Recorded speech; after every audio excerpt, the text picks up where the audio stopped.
la sesión de cirugía bariátrica. Esta sesión se encuentra patrocinada y es con el apoyo un grant educativo de Johnson & Johnson y Ético. Quiero presentarles de una manera muy especial a los coordinadores de nuestra sesión, cirujanos muy emblemáticos de nuestro continente que verdaderamente tienen una gran trayectoria académica. Con ustedes el doctor Nathan Sundell, que tiene un significado muy importante. Ustedes saben, el doctor Sundell es el director ejecutivo de la Federación Latinoamericana de Cirugía, al mismo tiempo también el gobernador del capítulo de la Florida del Colegio Americano de Cirujanos, es presidente de IFSO y de muchas asociaciones quirúrgicas, en especial en el campo de la cirugía laparoscópica. Y tiene un significado muy importante porque la Federación Latinoamericana de Cirugía tiene una silla dentro del cuerpo directivo del Colegio Americano de Cirujanos, es decir, nuestra representación latinoamericana va a través de FELAC y va a través de los capítulos correspondientes. Así pues que, bienvenido doctor Sundell. También tenemos a la doctora Adriana Córdoba, una gran distinguida cirujano y miembro del capítulo de Colombia, una gran profesora con un gran interés educativo, fiscal de la Asociación Colombiana de Cirugía y una experta en el campo de la cirugía bariátrica. Así pues que le doy la bienvenida al doctor Sundell y a la doctora Córdoba para arrancar con la sesión de cirugía bariátrica. Bienvenidos. Doctor Sundell, por favor. Muchas gracias, William. Muchas gracias a los gobernadores de toda Latinoamérica, a la Asociación Colombiana de Cirugía por organizarlo. Es un gusto estar aquí. Especialmente vi un gran panel de gente que representa muy bien a Latinoamérica y tuve la oportunidad de ver el programa de lo que se está haciendo hoy en el día, así que felicitaciones porque se están cubriendo diferentes aspectos y ojalá nos podamos encontrar en persona todos los gobernadores latinoamericanos. Un gusto estar con Adriana Córdoba, que representa muy bien a los grupos de bariátrica y laparoscopia, no solo de Colombia, sino de la región, y que además yo sí soy de los que pienso que las mujeres se tomen el poder y yo me vaya a descansar un tiempito. Así que Adriana, qué gusto moderar esta sesión con usted. Vamos a empezar con el tema bipartición intestinal de cirugía metabólica pura. Un gran amigo, el doctor Sergio Aparicio. Sergio Aparicio es de Bolivia, es el gobernador del capítulo de Bolivia del College. Lo conozco de IFSO Latinoamérica, IFSO Mundial, es ahora el director ejecutivo de IFSO Latinoamérica. Una gran persona, un buen ser humano y un experto en cirugía bariátrica. Muchas gracias, Sergio, por acompañarnos en el día de hoy. Muchas gracias. Buenas tardes, soy Sergio Aparicio, soy cirujano de Bolivia y soy el actual gobernador del capítulo boliviano del American College of Surgeons. Agradezco mucho a nuestro par de Colombia por esta invitación. En los próximos minutos yo les voy a hablar de un tema súper interesante que tiene que ver en cuanto a la cirugía de la obesidad y de los trastornos metabólicos. Vamos a ver en los próximos minutos un procedimiento que se agrega a la gastrectomía vertical laparoscópica, que es la bipartición intestinal como procedimiento metabólico puro. Quiero iniciar dando algunas de las bases fisiopatológicas que hacen que este procedimiento sea tremendamente interesante. Primero, los procedimientos, vamos a llamarles tradicionales así, que provocan mala absorción y restricción mecánica, son procedimientos que no necesariamente son fisiológicos y esta mala absorción y esta restricción mecánica son causa muchas veces de complicaciones de la cirugía bariátrica y metabólica. Por otra parte, los segmentos de intestino de tubo digestivo que muchos de los procedimientos tradicionales dejan excluidos, pueden provocar en el mediano y en el largo plazo algunos problemas. El primero de ellos es el síndrome de la asa ciega, la proliferación bacteriana. hacen que el seguimiento endoscópico, sobre todo el acceso a la papila de Vater, sea difícil y que de alguna manera, si el paciente necesita en algún momento de su vida una colangiopancreatografía retrógrada endoscópica, esto sea difícil porque se necesitarían endoscopios largos y no tendremos acceso a la papila. Y el excluir los segmentos proximales del intestino producen una mala absorción, pero no calórica, producen mala absorción de oligoelementos y de sustancias micronutrientes que en pequeñas cantidades son esenciales para la vida y son pues causa de muchas de las complicaciones de los procedimientos convencionales. Un poco sobre la sensación de saciedad en el ser humano. Dos componentes tienen la sensación de saciedad. La primera es un componente neuroendocrino central y la segunda es una sensación mecánica de estómago lleno. Voy a empezar por la segunda. La sensación mecánica de estómago lleno se desencadena después de que el píloro se cierra en respuesta a algunos estímulos. El píloro se cierra y todavía el individuo puede comer algo más hasta que la curvatura mayor y el cuerpo del estómago están llenos y eso provoca una sensación mecánica de saciedad. Sin embargo, lo más importante o la señal más importante para producir saciedad en el ser humano son las señales neuroendocrinas que se producen por la elevación después de una refección, de una comida, de estas hormonas, por lo menos las que conocemos ahora, la GLP-1, polipéptido IgE, oxintomodulina y la grelina. ¿Qué hacen estas hormonas? Producen tres cosas. Primero, disminuyen el vaciamiento gástrico, haciendo más lenta el peristaltismo del estómago, disminuyen la secreción de ácido y enlentecen el tránsito intestinal. Y por otra parte, y esto es sumamente importante, aumentan la producción de insulina, desactivando las hormonas antiinsulina, mejorando la sensibilidad de las células a esta hormona, la insulina.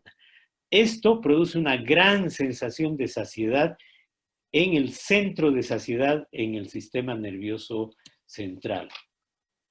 La GLP-1, que ahora está muy, no vamos a decirle de moda, pero es una sustancia en la que se está investigando mucho, nuevos medicamentos que remedan su actividad para tratar la diabetes y la obesidad, mantiene el trofismo de las células beta en el páncreas.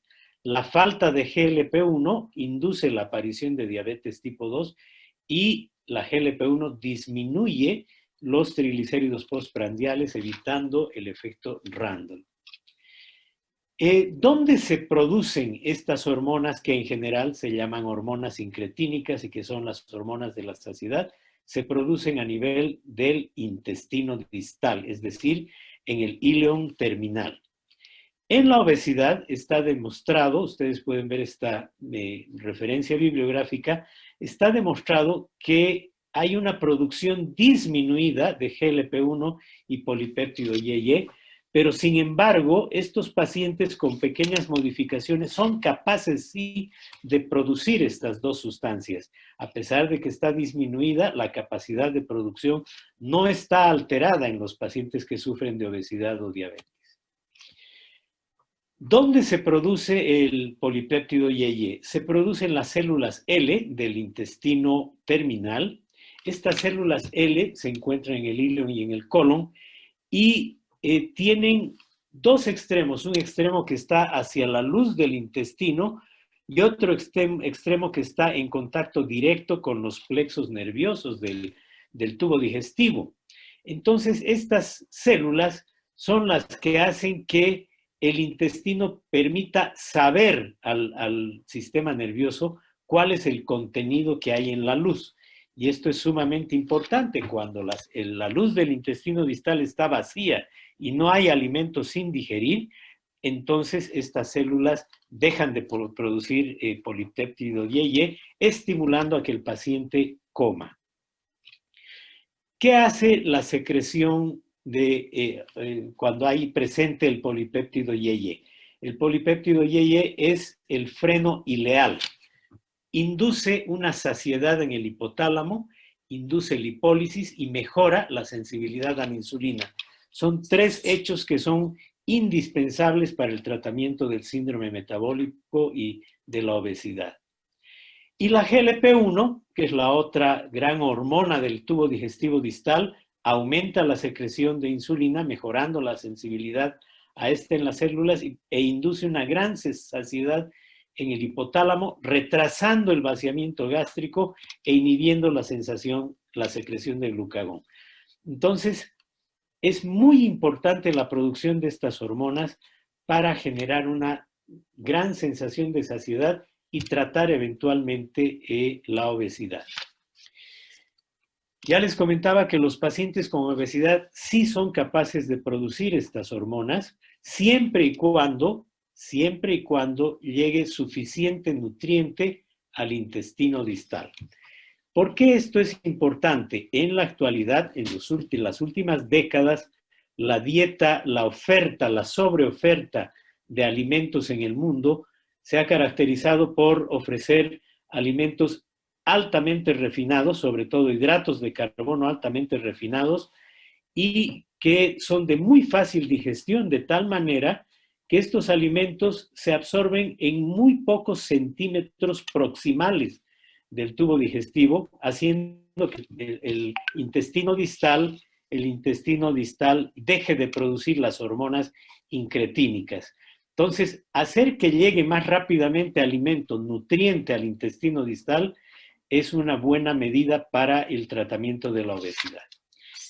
En base a estos conocimientos fisiopatológicos simples, creo que la cirugía ideal, entre comillas, para la obesidad, por lo menos donde podemos nosotros actuar, que es en el tubo digestivo, debería tener estas tres características: mantener la función de la bomba pilórica del estómago, el duodeno, este eje yeyuno e íleon, sin excluir segmentos proximales.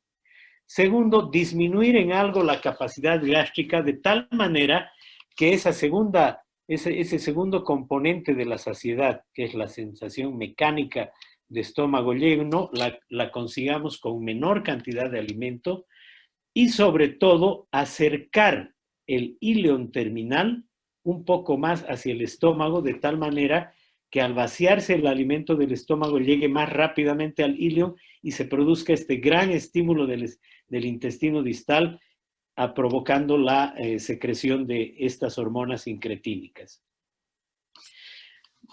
La gastrectomía vertical, ampliamente conocida, en la actualidad el procedimiento más comúnmente realizado y que está etiquetado como una cirugía restrictiva. Probablemente sí sea restrictiva, pero no es una restricción mecánica la que existe, porque si ustedes se fijan, no hay ningún impedimento al paso del alimento, no hay anillos, no hay anastomosis estrechas. Entonces, lo que produce en realidad es una restricción fisiológica, porque hace que haya un vaciamiento gástrico más rápido desde el inicio de la comida, de la refección, haciendo que llegue más rápidamente alimento al intestino distal, y al provocarse la secreción de las hormonas incretínicas, se cierra el píloro fisiológicamente, provocando esta sensación de estómago mecánicamente lleno. Por lo tanto, es un procedimiento restrictivo, pero fisiológico, no restricción mecánica. Agregarle a la gastrectomía vertical una bipartición intestinal, que les voy a mostrar en unos minutos, tiene algunas ventajas. Primero, que mantiene la función del píloro, duodeno, de todo el tubo digestivo, porque no se excluye el píloro ni el duodeno. Disminuye la presión intragástrica. ¿Por qué disminuye la presión intragástrica? La anastomosis entre el antro y el íleon, a 2,5 metros o 3 metros de la válvula ileocecal, hace que la presión intraluminal disminuye, lo que podría provocar menos reflujo gastroesofágico, que es uno de los peros que ahora se le está encontrando a la gastrectomía vertical sola. La Tercera cosa es que mantiene la absorción de vitaminas porque el tubo digestivo proximal está indemne, acelera la llegada de quimo hacia el intestino distal, mejorando la secreción de hormonas incretínicas. No hay exclusión de segmentos del tubo digestivo, por lo tanto tenemos acceso endoscópico a la papila y al tubo digestivo proximal, mejorando la pérdida ponderal y sobre todo mejorando el control metabólico de los individuos.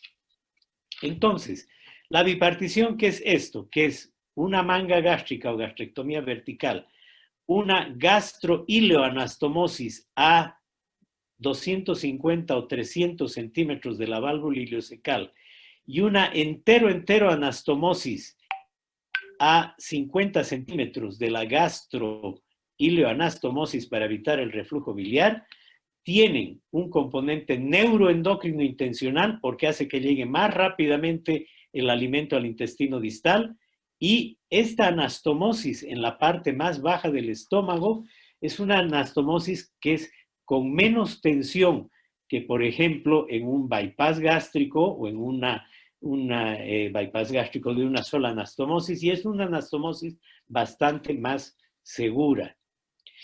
Y no hay total acceso endoscópico al tubo digestivo con una mínima provocación de problemas nutricionales.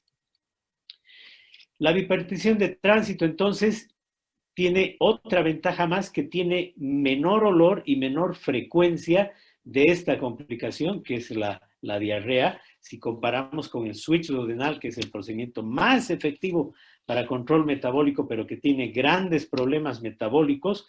Otra de las ventajas de la bipartición es que el olor y la frecuencia de las evacuaciones son de menor intensidad. Y ustedes fíjense este control tardío de una bipartición, la manga gástrica, el paso por el píloro hacia el duodeno y el paso del alimento hacia el ileón distal, hacia el ileón terminal, directamente por la anastomosis. Entonces tenemos los dos caminos por donde pasa el alimento. Y este es un video de cómo es el procedimiento.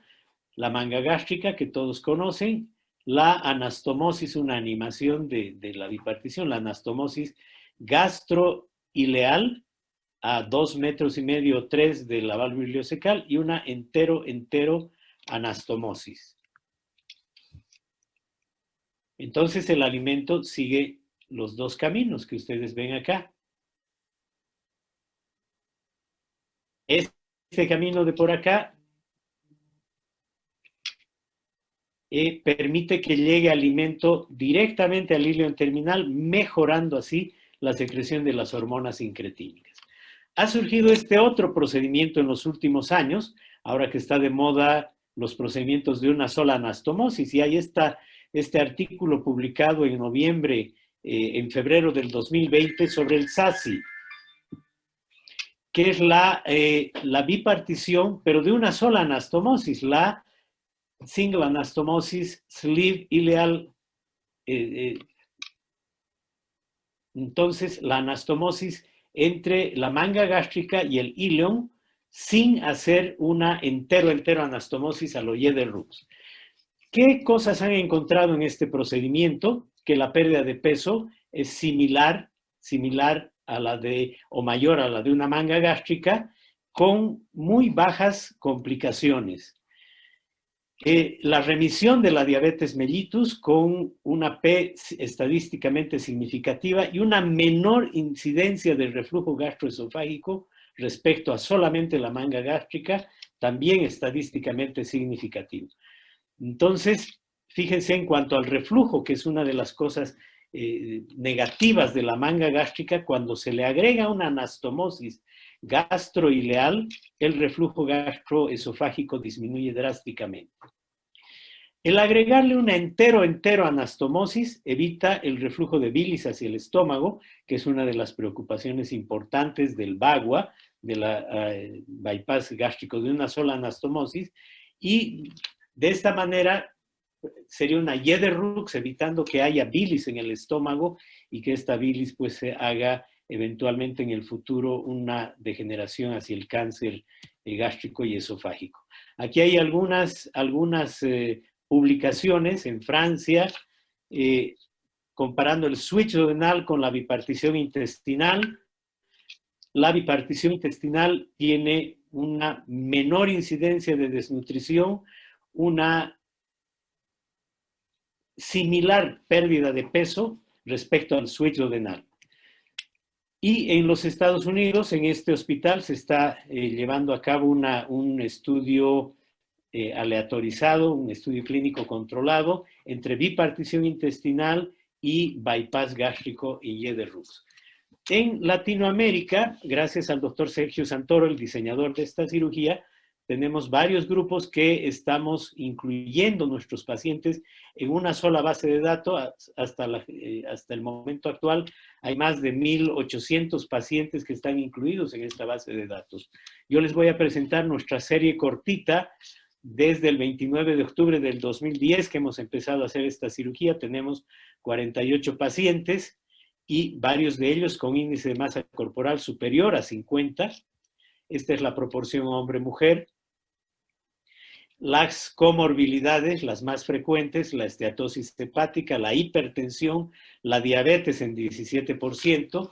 Y esta es la evolución del IMC hasta 6 años de seguimiento. Fíjense que sigue más o menos la misma curva de la mayor parte de los procedimientos metabólicos y bariátricos.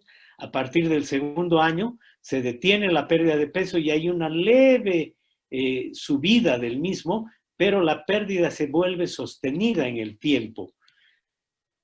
El porcentaje de exceso de peso hasta los 6 años, más del 75% de pérdida del exceso de peso, con una morbimortalidad bastante aceptable y similar a otros procedimientos de la misma naturaleza. Esta es nuestra morbilidad. Hemos tenido un caso de fuga en una paciente psiquiátrica, un caso de hernia interna en los pacientes en los que no cerrábamos la brecha mesentérica, pero a partir de los últimos años hemos empezado a cerrar ambas brechas y, bueno, esto ha disminuido. Resolución de las comorbilidades, diabetes mellitus tipo 2, de ese 17% de pacientes portadores de diabetes, la mayor parte dejó de requerir medicación, dislipidemia sin medicación. La hipertensión, un gran porcentaje mejoró y quedaron sin medicación, y 3 pacientes de 19 se mantuvieron inalterados. Esto es similar a otros procedimientos bariátricos. La evolución de la glicemia, fíjense, el control metabólico a largo plazo es extraordinariamente bueno. En resumen, la bipartición intestinal agregada a una gastrectomía vertical es un procedimiento fisiológicamente correcto, es decir, no produce restricción mecánica, es una restricción fisiológica, la que se produce por el cierre del píloro en respuesta a las hormonas del intestino distal. No produce mala absorción de oligonutrientes, vitaminas o minerales, por lo menos no tan drástica como en un switch duodenal. Tiene una baja morbimortalidad. Logramos una reganancia similar de peso a los procedimientos bariátricos más potentes como el switch duodenal. No tenemos segmentos excluidos, lo que permite un acceso a la papila de Vater y al estómago, y los resultados son reproducibles respecto al grupo del Hospital Albert Einstein, que fue el que diseñó este procedimiento. Muchas gracias por su atención.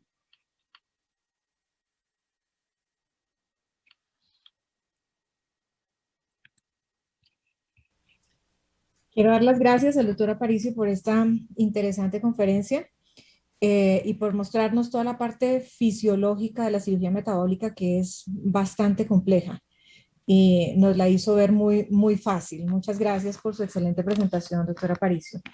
Quiero darle la bienvenida al doctor Manuel Aceves con su siguiente conferencia, la conferencia de cirugía metabólica, opciones técnicas y resultados.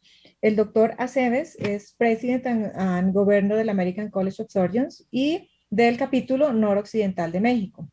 El doctor Aceves es director del grupo de obesidad y laparoscopia avanzada del Hospital Puerta de Hierro Sur en Guadalajara y profesor titular del curso de alta especialidad en obesidad y laparoscopia avanzada de la Universidad Tecnológica de Monterrey. Los dejo con el doctor Aceves. Hola. Buenas tardes, buenos días, tardes, dependiendo de dónde lo estén viendo. Un placer estar con ustedes y participar de este Congreso Intercapitular Latinoamericano del American College. Gracias especialmente al doctor William Sánchez por su invitación, presidente del capítulo Colombia del American College.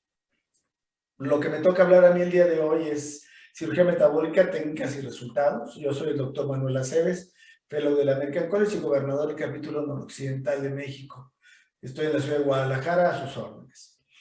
Definamos prontamente síndrome metabólico. Es aquellas desórdenes o anormalidades metabólicas de etiología no bien esclarecida, con una extensa interacción entre factores genéticos, metabólicos y ambientales, que en conjunto son considerados de riesgo para desarrollar diabetes y enfermedad cardiovascular, y que se caracteriza por la presencia de al menos 3 de sus componentes, que son obesidad central, dislipidemia, anormalidades en el metabolismo de la glucosa, léase resistencia a la insulina, o diabetes mellitus tipo 2 e hipertensión arterial. La diabetes está realmente en una situación de pandemia a nivel mundial. Más de 400 millones se calculan de personas con diabetes y con un pronóstico de más de 600 millones en el 2040. Se ha demostrado que las intervenciones en el estilo de vida, incluyendo los medicamentos, no han demostrado reducir los eventos cardiovasculares y muchos pacientes fallan para lograr los objetivos de tratamiento glucémico metabólico designados para reducir las complicaciones micro y macrovasculares. Aproximadamente el 80% de los diabéticos son obesos. Las nuevas guías de manejo de instituciones como la Asociación Americana de Diabetes y la Federación Internacional de Diabetes establecen a la cirugía metabólica como una opción de tratamiento estándar de la diabetes mellitus tipo 2 para pacientes con más de 30 de índice de masa e inadecuado control glicémico. Las técnicas quirúrgicas, ¿qué es la cirugía bariátrica? ¿Qué es la cirugía metabólica?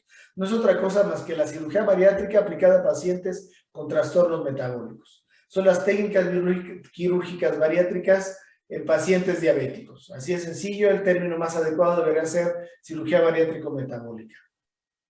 Una gran cantidad de estudios randomizados ha demostrado la superioridad de la cirugía sobre el manejo médico. Léase modificación de hábitos, dieta y medicamentos, para lograr una notoria mejoría en los controles glucémicos, así como una disminución de los factores de riesgo cardiovascular. Para muestra un botón. Son seguimientos a 5 años en donde se demuestra la diferencia abismal entre los resultados, la baja de hemoglobina glucosilada en pacientes con cirugía y en pacientes con cambios en el estilo de vida y medicamentos, al igual que en el índice de masa corporal, ¿no? Significativos resultados a favor de la cirugía. Otro botón, muchísimos estudios randomizados controlados a largo plazo donde siguen demostrándose las ventajas y beneficios de la cirugía sobre el manejo médico y medicamentoso de la diabetes. Para entrar en detalle y conocer de qué hablamos, debemos definir. ¿Qué es remisión? Sí, la definición de remisión de diabetes mellitus tipo 2 por la Asociación Americana de Diabetes y la Federación Internacional de Diabetes, así como ASMBS en Estados Unidos, nos refieren que se debe de conseguir una hemoglobina glucosilada menor de 6.5 y una glicemia en ayuno menor de 126. ¿Sí? Sin medicamentos para diabetes y al menos durante 5 años para poder hablar de remisión. Cirugía metabólica, ¿cómo funciona? Es un hecho que desconocemos aún los mecanismos finos y precisos de su funcionamiento.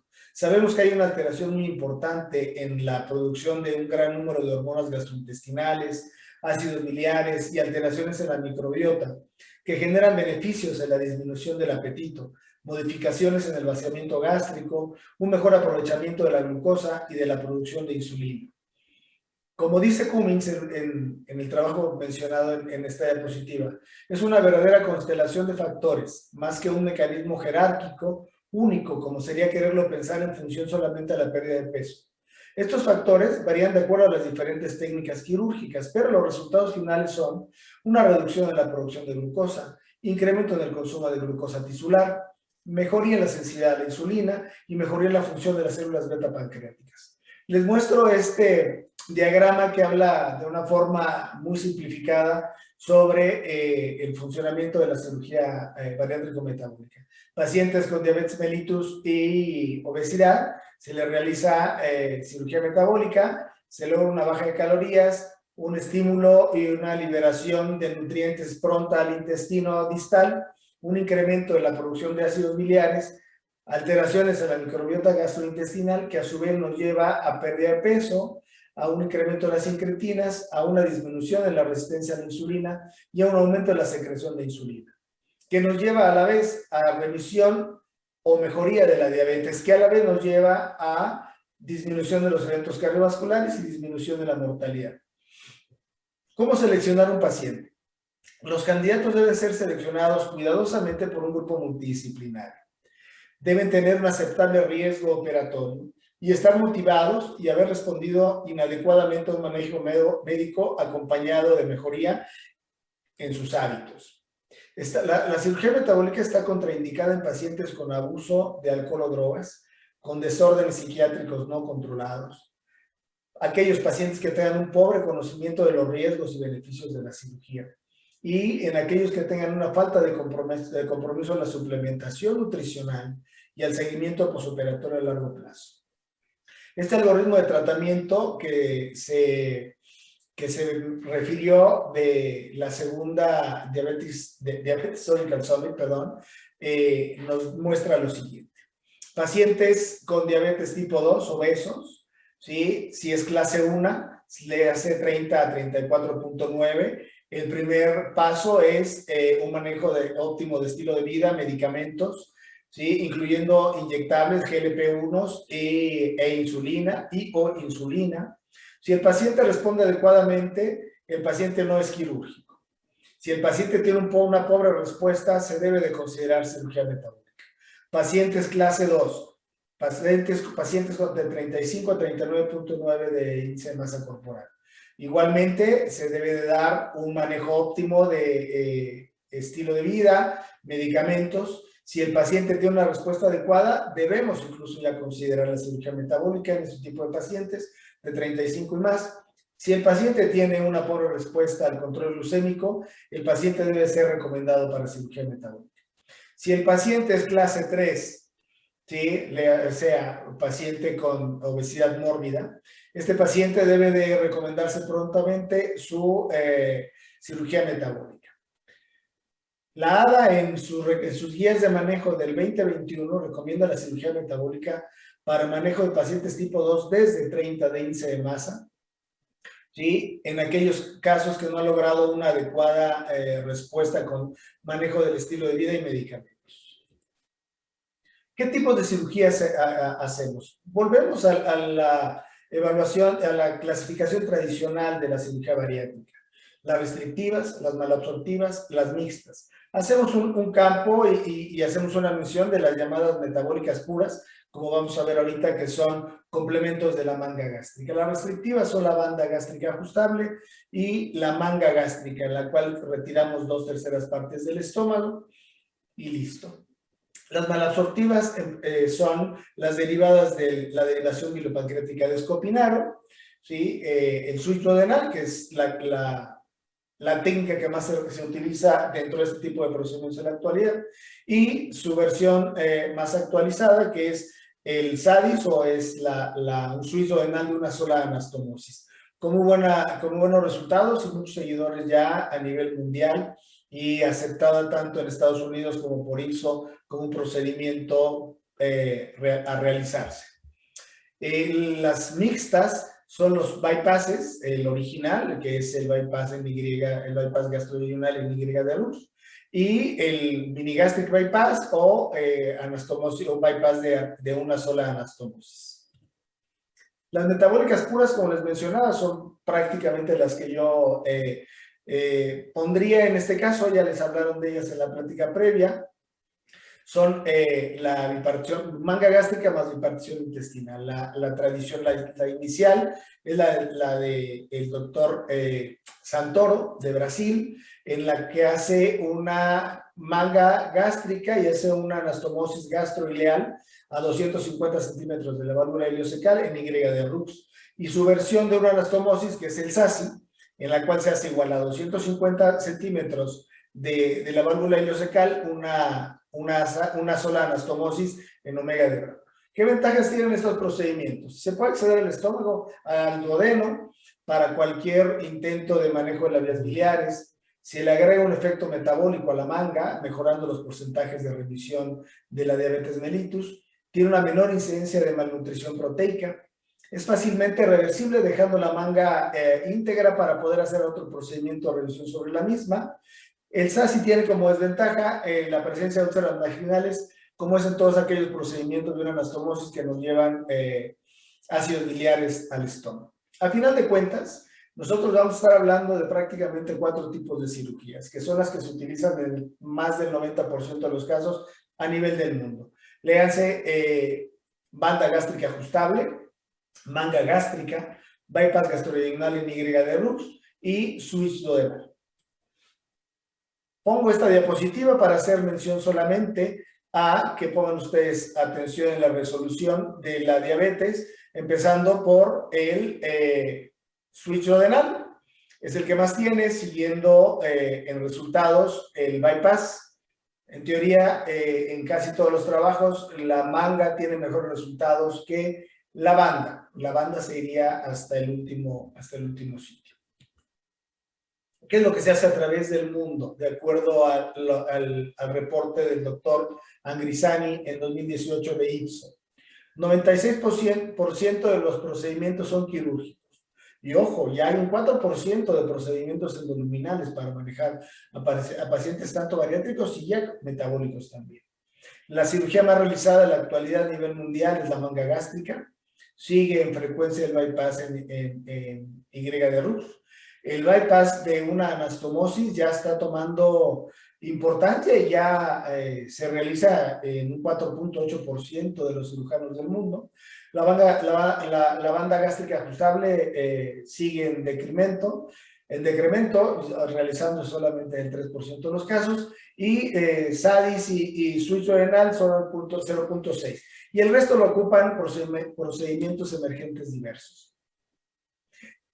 En la actualidad no contamos con suficiente evidencia para claramente recomendar un procedimiento metabólico específico a un paciente específico.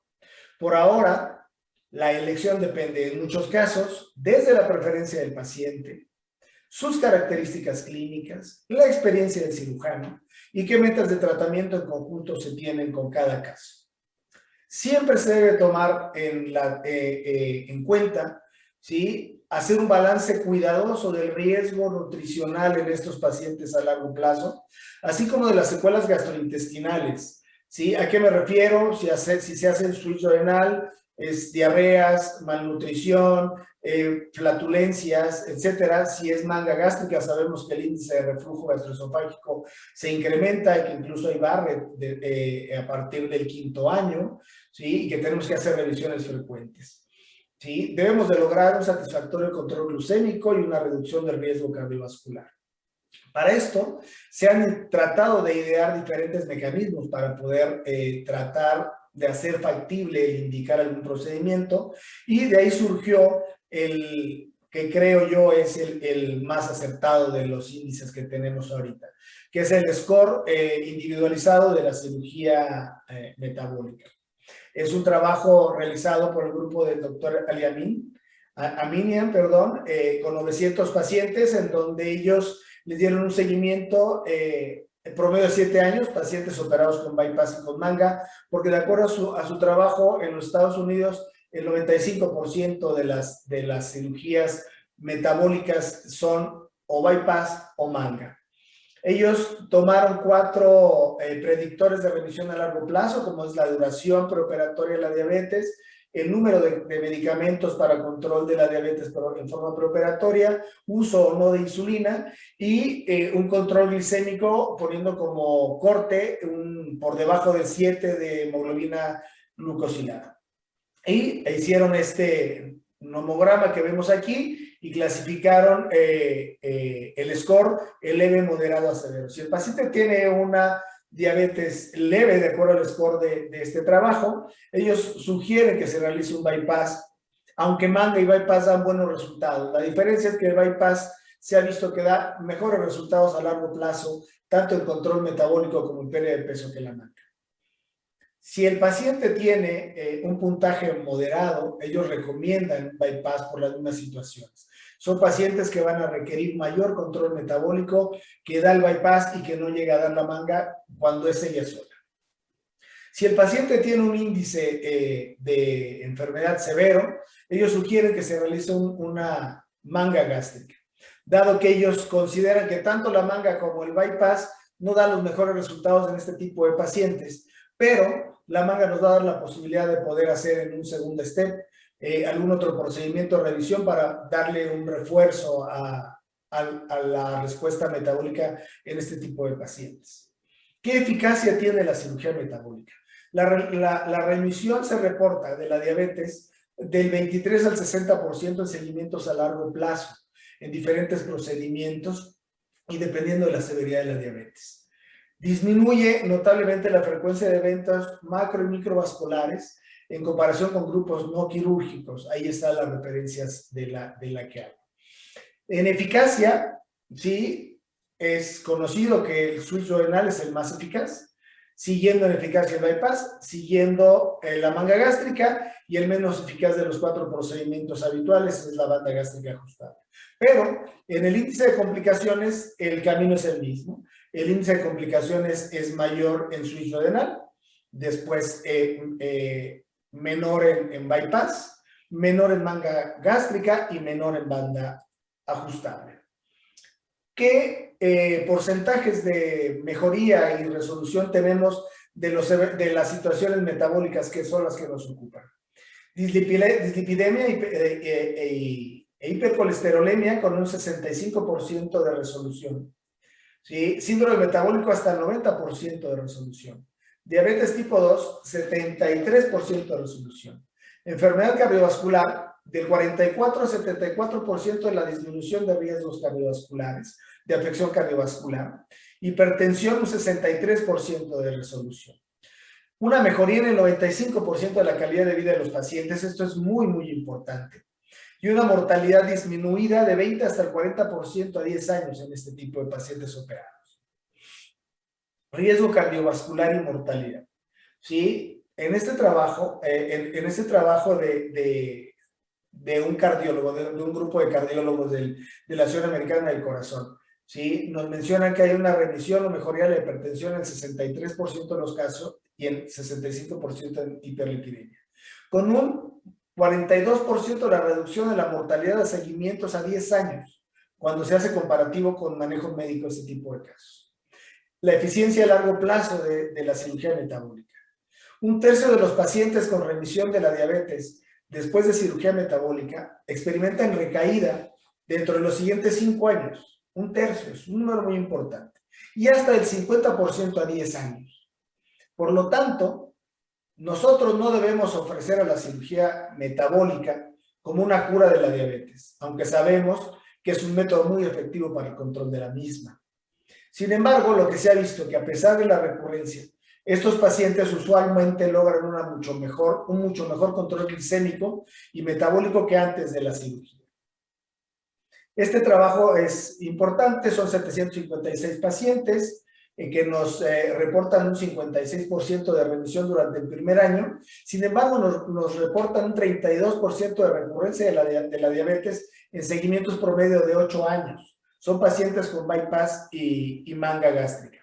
Igual, todos estos pacientes con recurrencia tuvieron menor necesidad de medicación antidiabética y cardiovascular que previo a la cirugía metabólica. ¿Cuáles son los predictores para saber a qué paciente puede irle bien o no tan bien con los resultados de resolución en diabetes. Básicamente sabemos que hay 4 factores importantes.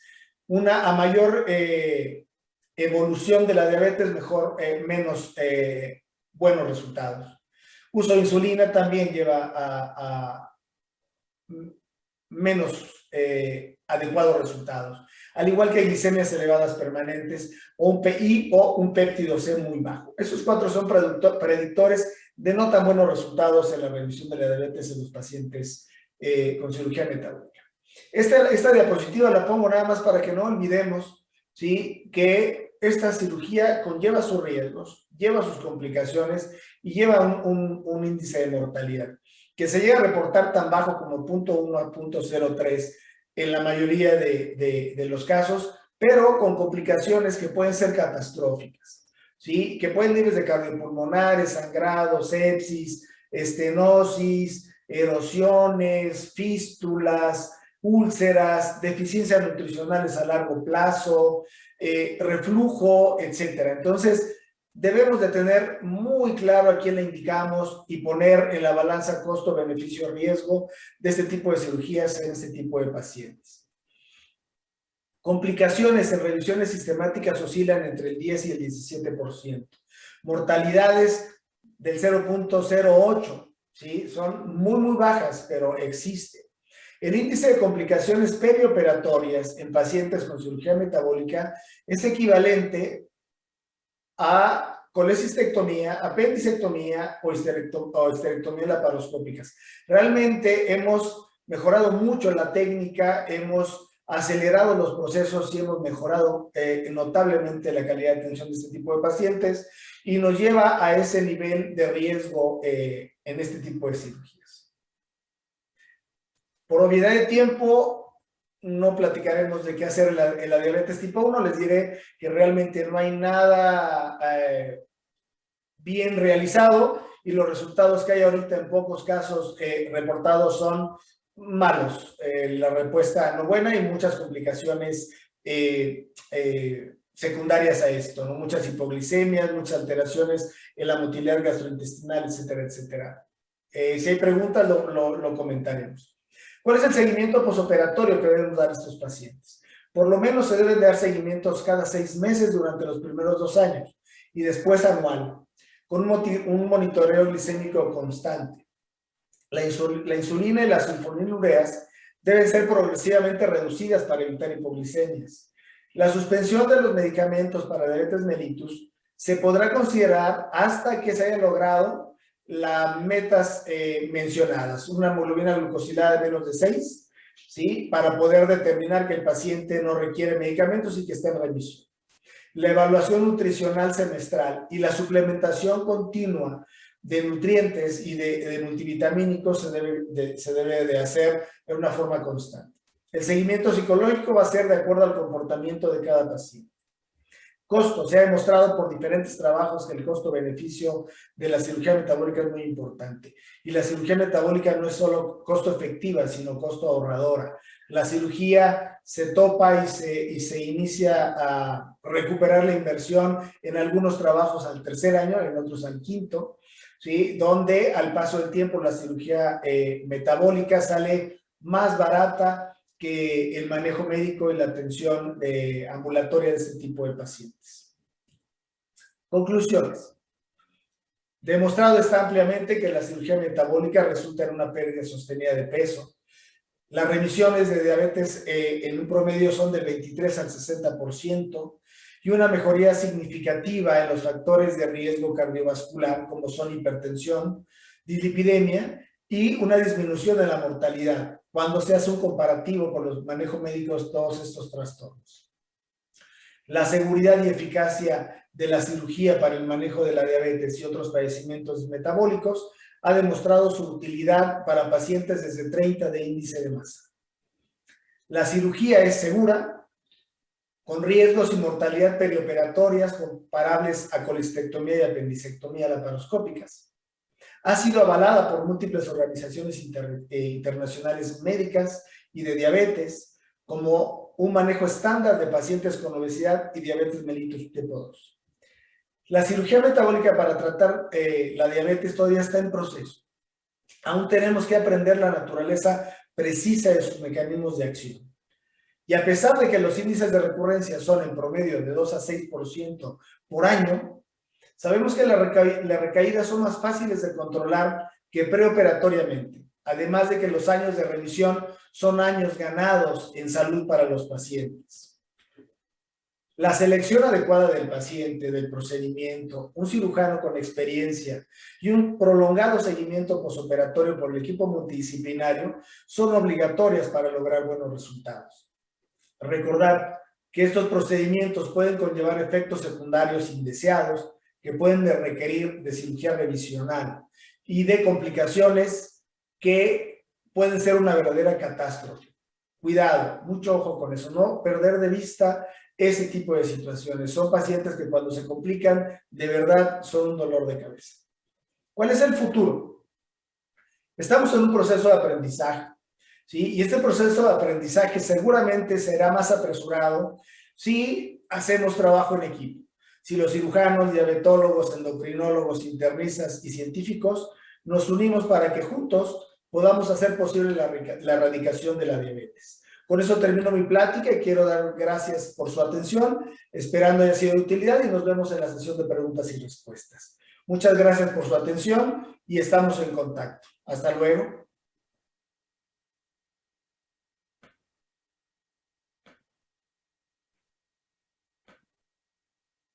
Muchas gracias, estimado Manuel, por acompañarnos y por tan interesante discusión sobre la cirugía metabólica. Tantas opciones, parece ir uno al supermercado y no sabe qué queso comprar. Ya lo discutiremos un poquito más adelante. Así es. La siguiente presentación es Nuevos recursos en cirugía bariátrica de revisión. Presenta Andrés Hansen. Andrés, como todos lo saben, Andrés, aunque nació en Colombia, estudió en Venezuela. Lo tenemos de vuelta, gracias a Dios, es gobernador del American College of Surgeons del capítulo de Venezuela. En este momento él es el jefe del servicio de cirugía clínica iberoamericana, profesor de la Universidad Metropolitana y la Universidad Libre de Barranquilla. Andrés, muchas gracias por estar hoy y por la presentación.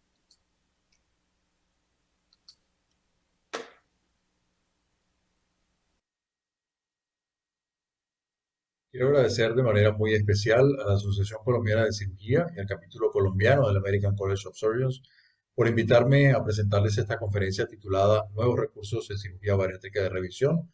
Yo soy Andrés Hansen, el gobernador del capítulo venezolano del American College of Surgeons.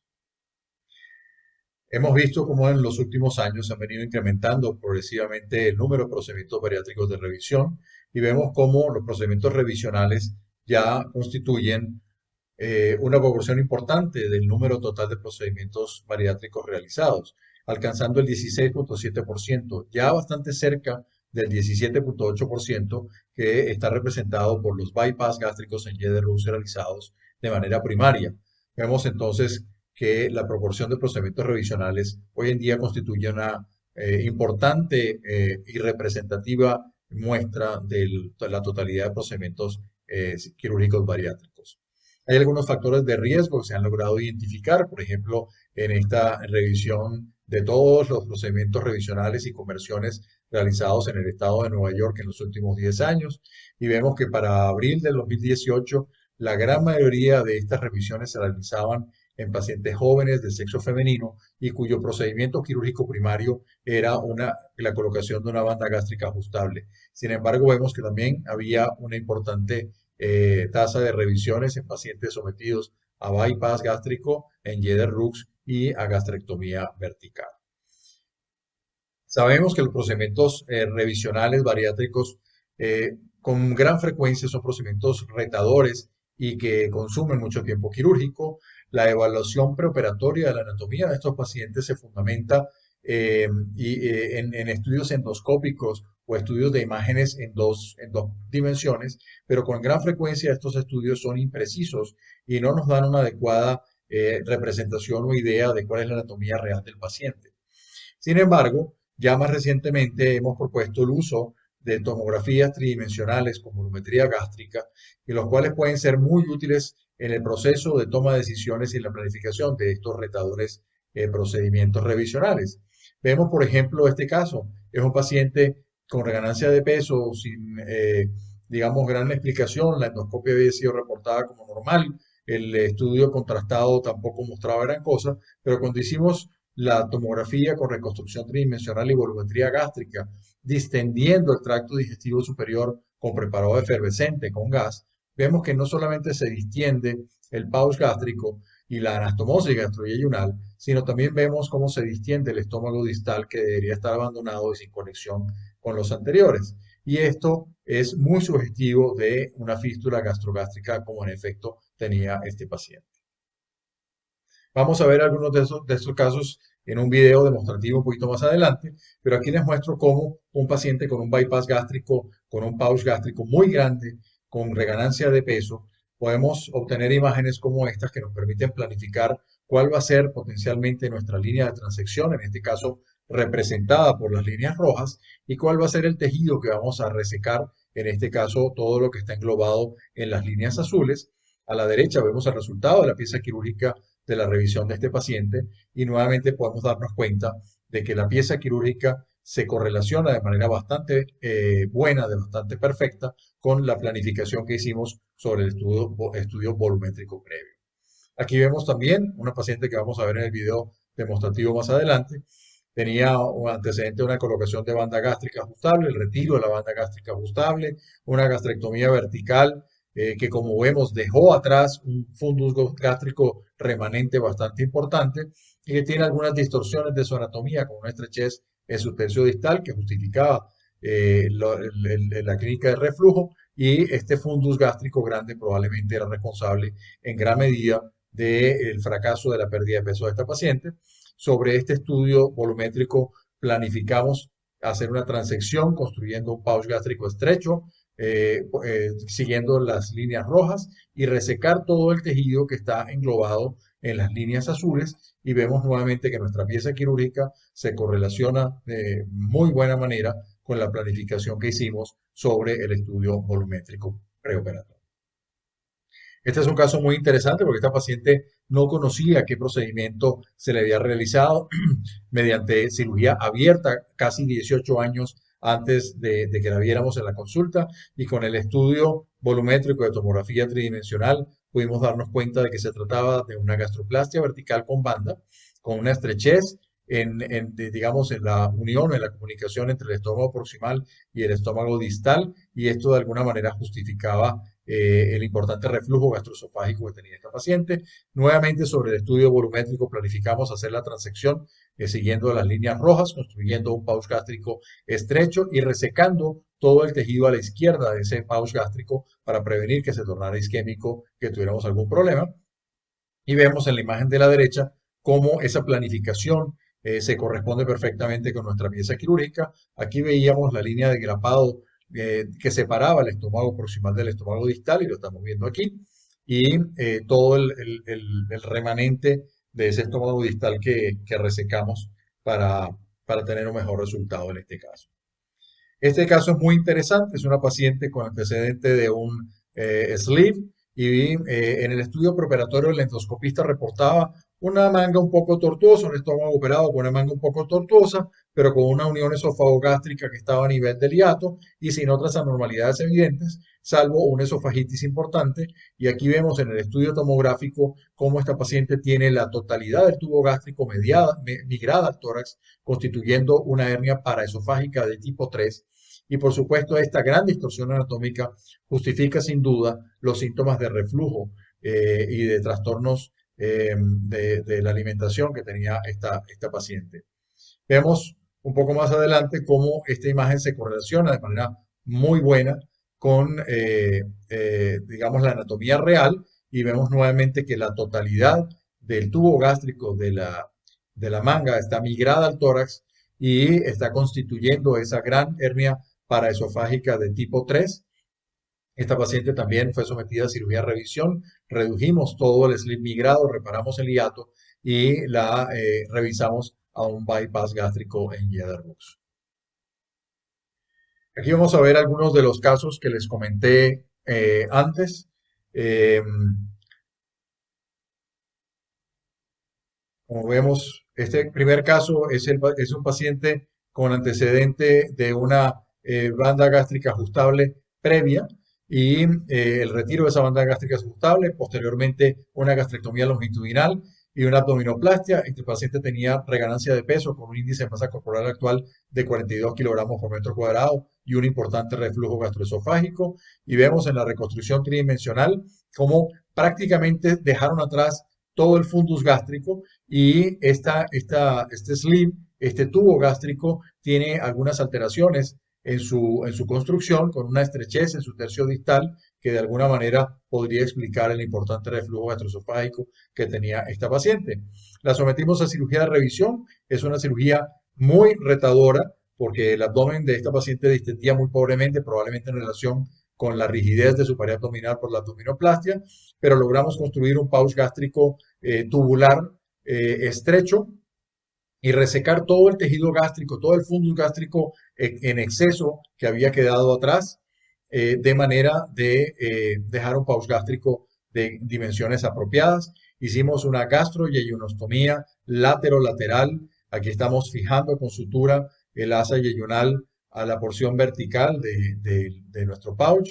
Vamos a hacer una gastroenterotomía de manera de introducir la grapadora lineal cortante de uso laparoscópico, de uso endoscópico, para hacer una anastomosis lateral mecánica, como están ustedes viendo aquí. Siempre calibramos estas anastomosis con un tubo 36 French y la gastroenterotomía la cerramos con sutura y anudado intracorpóreo de manera rutinaria.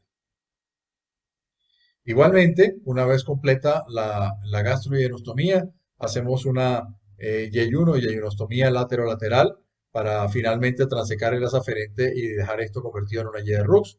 Aquí estamos haciendo las dos enterotomías y la anastomosis lateral mecánica, nuevamente con la grapadora lineal cortante.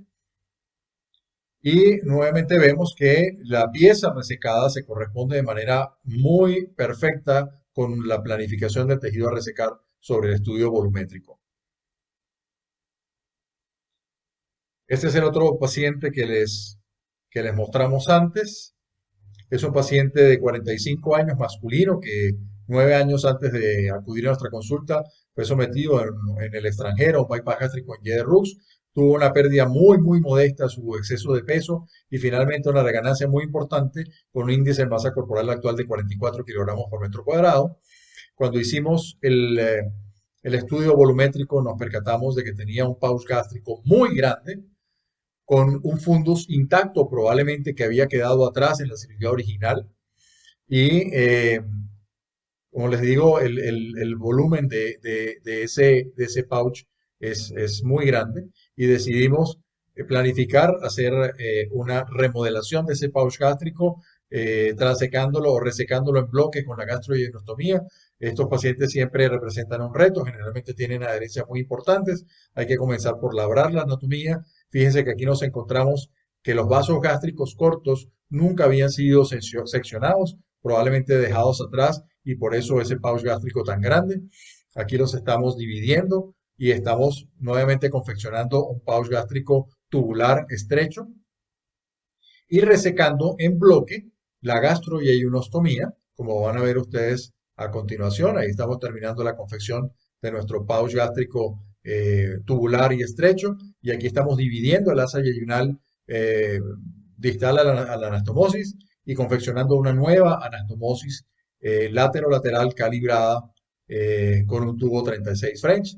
Estamos haciendo la gastrotomía, hacemos la yeyunotomía y hacemos la anastomosis de la misma forma como vimos anteriormente, utilizando la grapadora lineal cortante y calibrando esta anastomosis con una sonda 36 French. Nuevamente la gastroenterotomía, las bocas las cerramos con sutura y vemos, igual que en la imagen que les mostré previamente, cómo la planificación que de alguna manera habíamos establecido, transecando el estómago sobre las líneas rojas y resecando todo lo que está englobado con las líneas azules en bloque con la gastroyenostomía se corresponde perfectamente. Este es el otro caso de la paciente femenina de 43 años con un antecedente de una cirugía abierta cuya naturaleza no conocía, no teníamos disponible historia o información, tenía reganancia de peso con un índice de masa corporal de 41 kilogramos por metro cuadrado y un severo reflujo gastroesofágico. Y ya vimos en la planificación y en la volumetría que realizamos cómo esto resultaba ser una gastroplastia vertical con banda. Vemos el estupendo estudio, cómo nos define claramente la anatomía.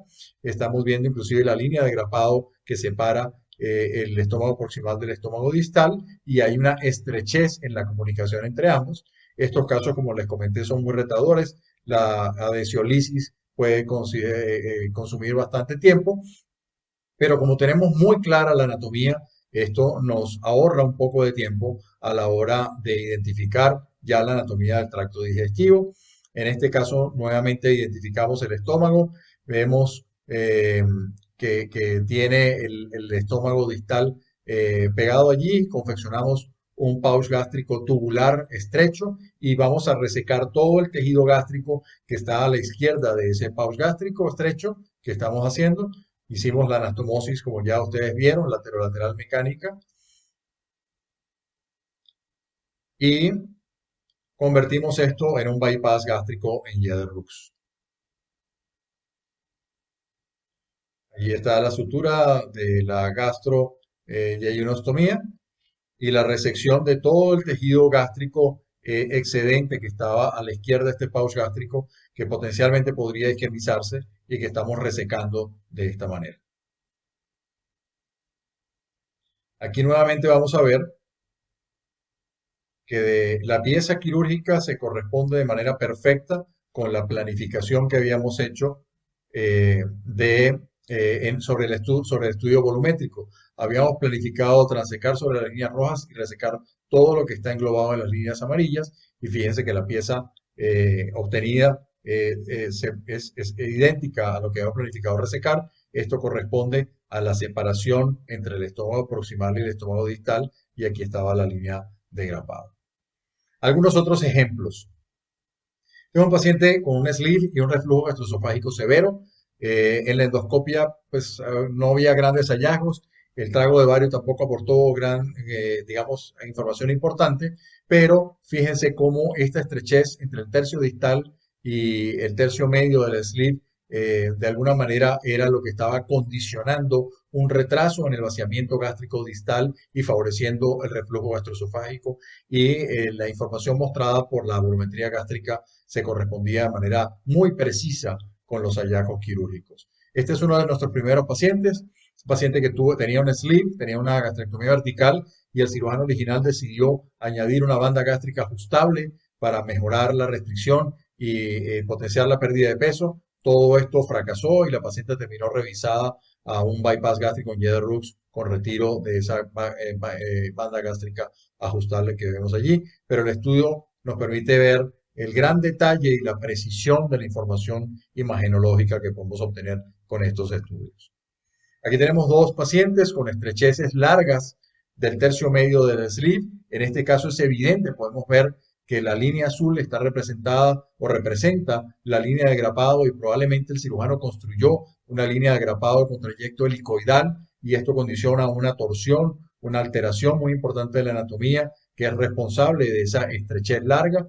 Aquí tenemos otra paciente con una estenosis larga. Esta paciente se intentó hacer dilatación neumática, se le puso un stent, y después del retiro del stent los síntomas recurrieron y finalmente la revisamos igualmente a un bypass gástrico en Jeder-Rux. Uno de los factores que condicionan el riesgo más importante en procedimientos quirúrgicos de revisión, que es la filtración de las líneas de grapado o las isquemias que pudieran ocasionar fístulas o dehiscencias. Hoy en día tenemos un recurso que es la evaluación de la perfusión de los tejidos utilizando el verde indocianina. Este es un paciente que está siendo sometido a una revisión de un sleeve gástrico o un bypass gástrico en Jeder-Rux, y vemos cómo al utilizar este recurso de fluorescencia, de evaluación de la perfusión con fluorescencia con verde indocianina, vemos cómo podemos evaluar qué tan bien perfundido está ese pouch y qué diferencias hay con otros tejidos. fíjense que se dibujan perfectamente los vasos sanguíneos y podemos ver que el tejido del pouch se pinta de verde perfectamente. Pero fíjense ustedes esta porción del estómago distal, cómo se mantiene sin pintarse tan intensamente de verde. Vemos que le llega hasta aquí solamente la perfusión. Y también hay una diferencia. Esto que está aquí es sangre extravasada, que tiene el fluoróforo y por lo tanto se ve verde. Y fíjense ustedes que la sangre extravasada de esta línea de grapado sigue viéndose roja porque no tiene el fluoróforo y por lo tanto no está bien perfundida. Y este tejido, si nosotros no lo resecamos, se va a tornar isquémico y potencialmente puede ser causa de una complicación importante. Aquí vemos un paciente que está siendo también sometido a una revisión. Este paciente tenía un bypass gástrico previo con una hernia hiatal recidivante, había tenido 2 reparaciones previas de hernia hiatal y prácticamente el tercio proximal del pouch estaba dentro del mediastino. Vemos que nuevamente hay adherencias importantes, gran parte de la operación consiste en la liberación de adherencias, en este caso particularmente retadoras por la enorme fibrosis que había allí. Ahí estamos identificando la hiatoplastia que había hecho el cirujano previo. Sin embargo, había recidiva en la hernia hiatal. Ahí estamos viendo el material que utilizó para la hiatoplastia. En este caso probablemente había sido polipropileno. Estamos tratando de labrar esa anatomía. Una parte importante del tiempo quirúrgico es consumida por la liberación de las adherencias y por esa difícil identificación de la anatomía y disección. Finalmente logramos disecar totalmente el hiato, reducir la porción del pouch gástrico que estaba migrado al tórax. Además, este pouch gástrico también estaba dilatado y tenía un volumen considerable. Y nuevamente, una vez que se redujo completamente, reparamos nuevamente la hernia hiatal y reconfeccionamos el pouch gástrico resecando el tejido en exceso y resecamos en bloque la gastroyeyunostomía para confeccionar una nueva gastroyeyunostomía. Ahí ya ha sido reducido completamente el estómago. Tenemos el esófago a la vista. Ahí estamos progresando el tubo para tratar de identificar dónde está la unión gastroesofágica y qué tanto nos falta por disecar. Y finalmente pasamos una cinta por debajo del esófago y de la unión esofagogástrica para traccionarla en sentido caudal.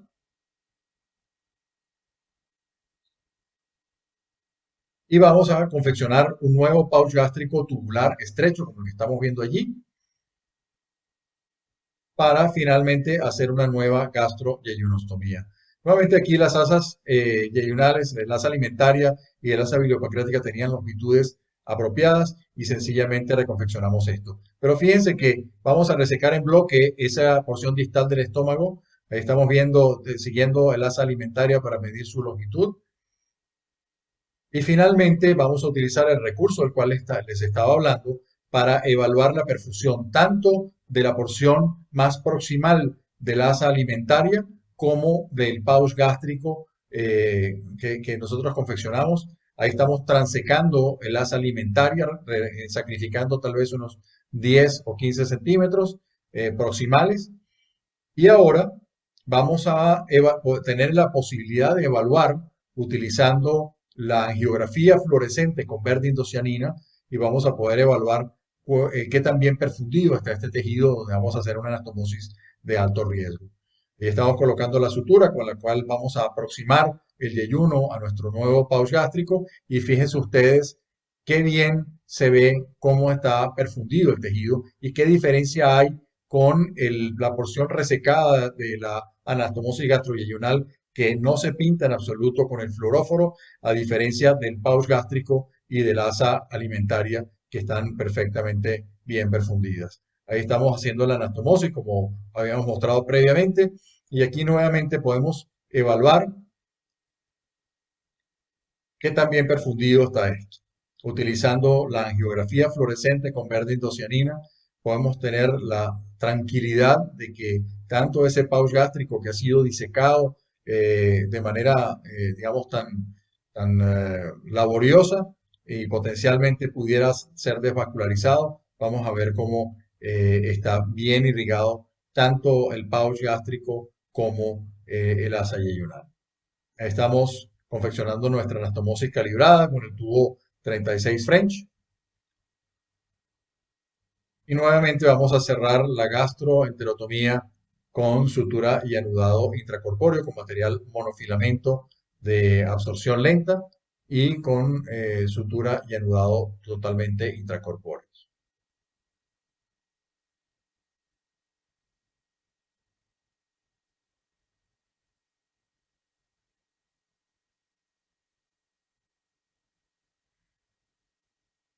Una vez que completamos la sutura de la gastroenterotomía, esta paciente no necesitó alargamiento de las asas y verificamos nuevamente la perfusión como habíamos hecho antes, utilizando una nueva aplicación del fluoróforo y haciendo angiografía fluorescente con berendindocianina.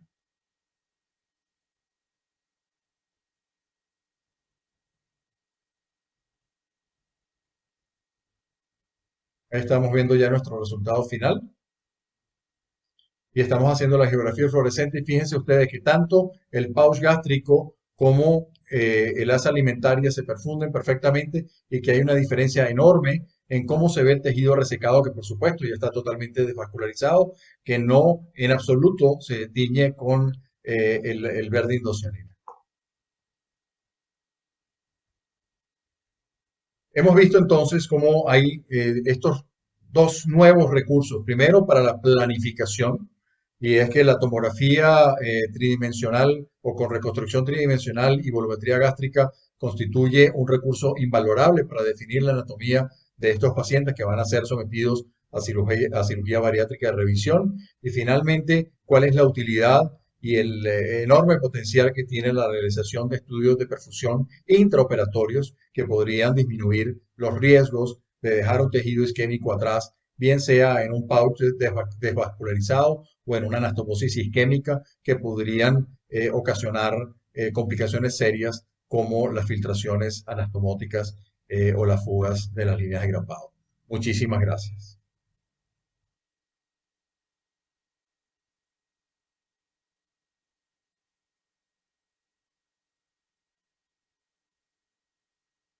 De este importante y complejo tema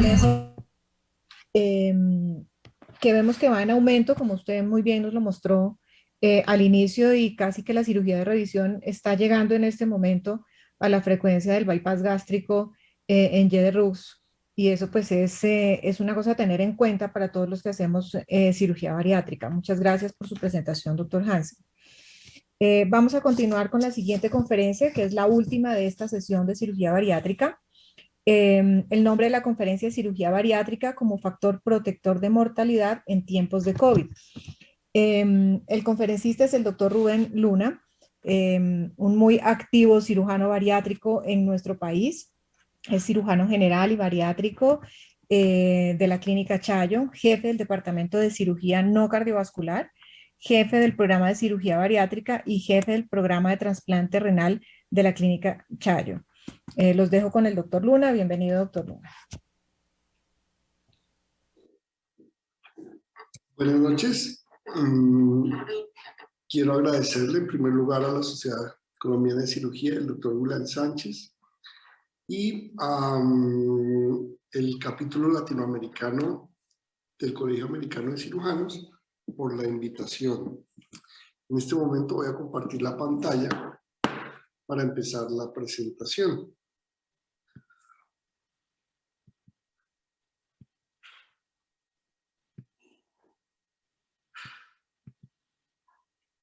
Creo que ya la estamos viendo, sí. Entonces, perdón. Bueno. Perfecto. Vamos a hablar hoy de la cirugía bariátrica y como un factor protector de severidad en la infección por COVID-19.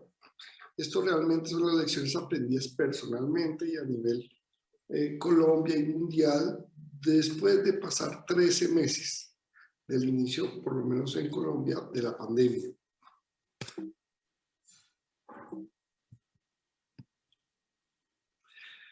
Yo soy el doctor Luna, soy el coordinador del proyecto Retorno durante la pandemia en la clínica Chayo, jefe del departamento quirúrgico no cardiovascular y de la clínica de obesidad de la misma clínica. También soy cirujano bariátrica de los COVID Medical Center y actualmente estoy como speaker para Johnson & Johnson. Esto es mi descargo de responsabilidad. Y ya vamos a entrar en materia. Vamos a tener estos 4 puntos que vamos a discutir esta tarde. La obesidad y el COVID-19, la obesidad, el COVID-19 y la cirugía metabólica y bariátrica. Unas reflexiones finales, tanto mías como de algunos autores, y una conclusión que va a ser muy clara para todos nosotros. En primer lugar, hablamos de la obesidad y el COVID y la relación que hay entre ellas dos. Y en julio del 2020, los doctores Popkin y Schufa publicaron una revisión realmente de cómo era la relación de la obesidad con el COVID. Y lo primero que hablaron pues, fue lo que todos sabemos, la prevalencia de la obesidad. En los años 90 teníamos una prevalencia más o menos en Latinoamérica entre el 50 y el 60%. En Estados Unidos ya estaba entre el 60 y el 70%, en Brasil apenas llegaba al 50%. Sin embargo, miren cómo cambió. En el 2010, según la OMS, ya Latinoamérica está entre el 50 y el 70%, y Estados Unidos ya está entre el 70 y el 80%, que es lo que conocemos todos nosotros. Describen los mecanismos de la obesidad y por qué son tan graves en el COVID-19, en los pacientes que tienen COVID-19. Primero, la parte más fácil, hay un problema pulmonar grave, hay un problema mecánico de la respiración, ¿sí? Hay una apnea obstructiva del sueño en los obesos y además esto ayuda a la dificultad de tratar a estos pacientes, esta falla ventilatoria que presentan los pacientes. Asociado a las comorbilidades, como es la hipertensión, la diabetes tipo 2, la hiperlipidemia y las enfermedades crónicas del riñón y del hígado. Y además tiene unos cambios mecánicos importantes a nivel funcional del cuerpo. Hay una disfunción metabólica con un aumento de la insulina, la leptina, hay aumento de la hipoxia y hay aumento de la lipotoxicidad a nivel celular. También hay deficiencias inmunológicas y una inflamación adiposa que realmente es una inflamación crónica. Y todo esto produce una inflamación crónica.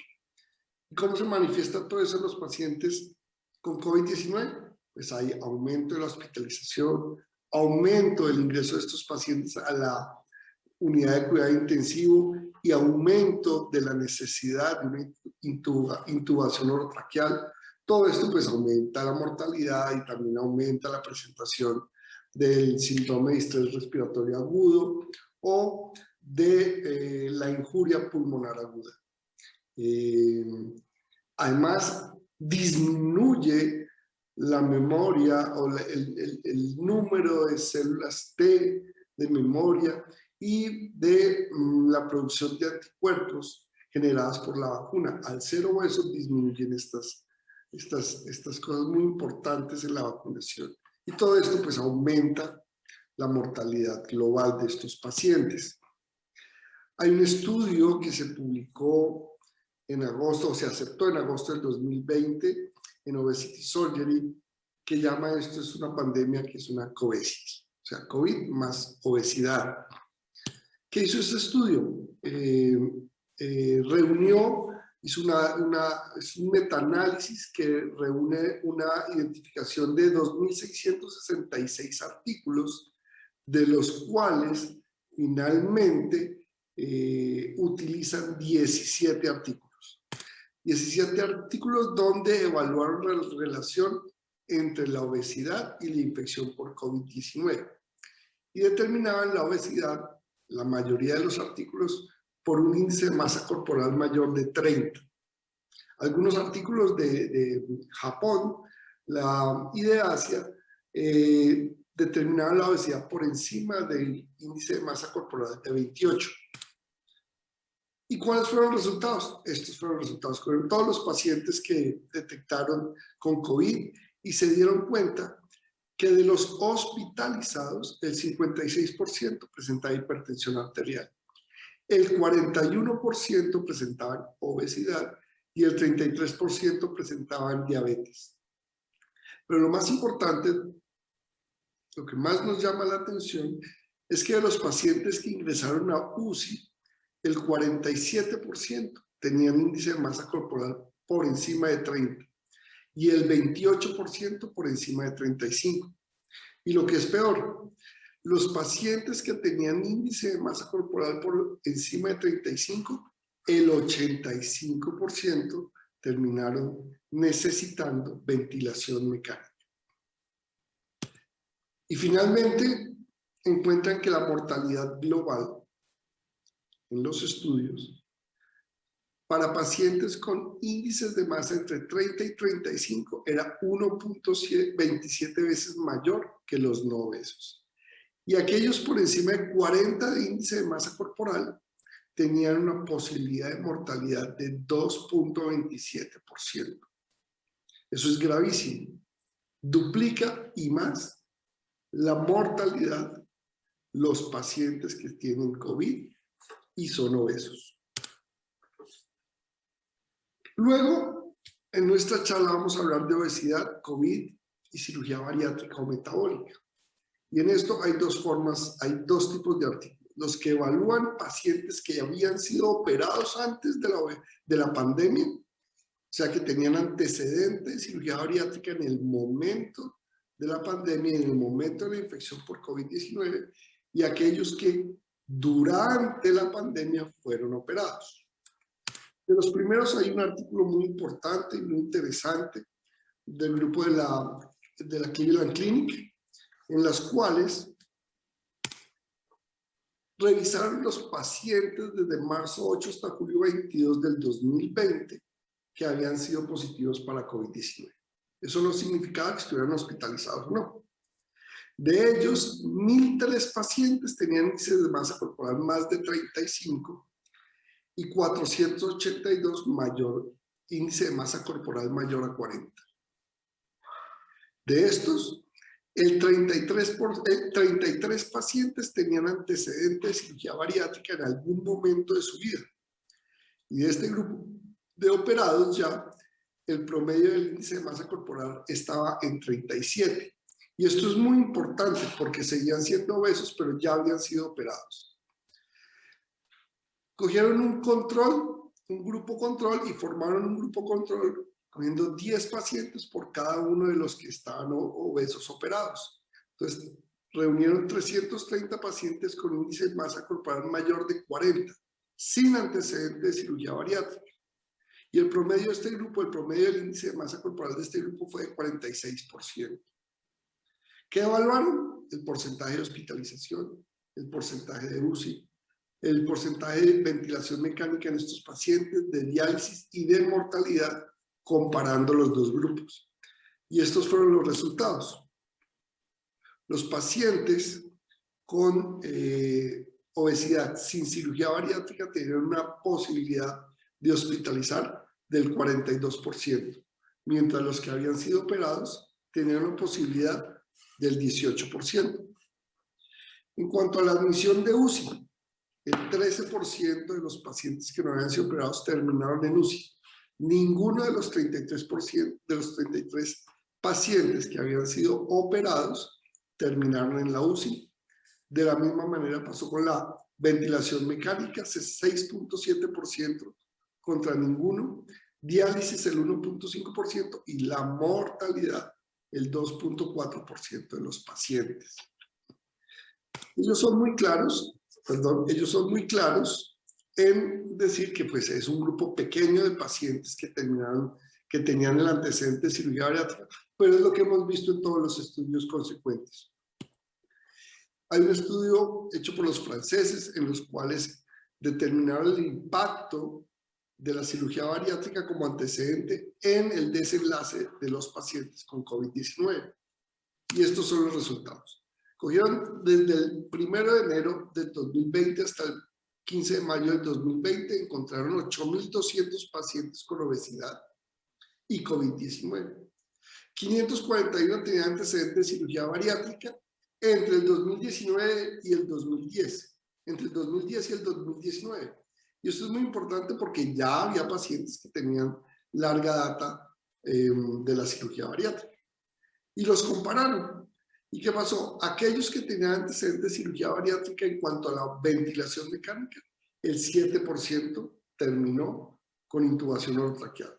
Mientras el control, o sea, aquellos pacientes obesos sin cirugía bariátrica, el 15% terminaron con ventilación mecánica. Y la mortalidad fue del 3.5% de aquellos pacientes con obesidad y cirugía bariátrica contra el 14.2% de aquellos pacientes obesos sin cirugía bariátrica. Y esto es muy importante. ¿Por qué? Porque más adelante vamos a ver que no es, solo basta con detener la inflamación crónica para empezar a ver los cambios en los dos grupos. Y hay los otros tipos de estudios. Hay un estudio muy importante que es el estudio Geneva, en el cual evaluaron qué pasaba con los pacientes que habían sido operados durante la pandemia. Acuérdense que a principios de la pandemia estuvimos muy asustados a nivel mundial por los pacientes que se operaban durante la pandemia. Primero porque teníamos poco conocimiento, pocos estudios y no sabíamos cómo hacerlo. Y este estudio es muy importante porque es un estudio multicéntrico, global, en el cual participaron todos estos países. Es de mencionar abajo los países de Latinoamérica que participaron: México, Argentina, Colombia, Brasil y Venezuela.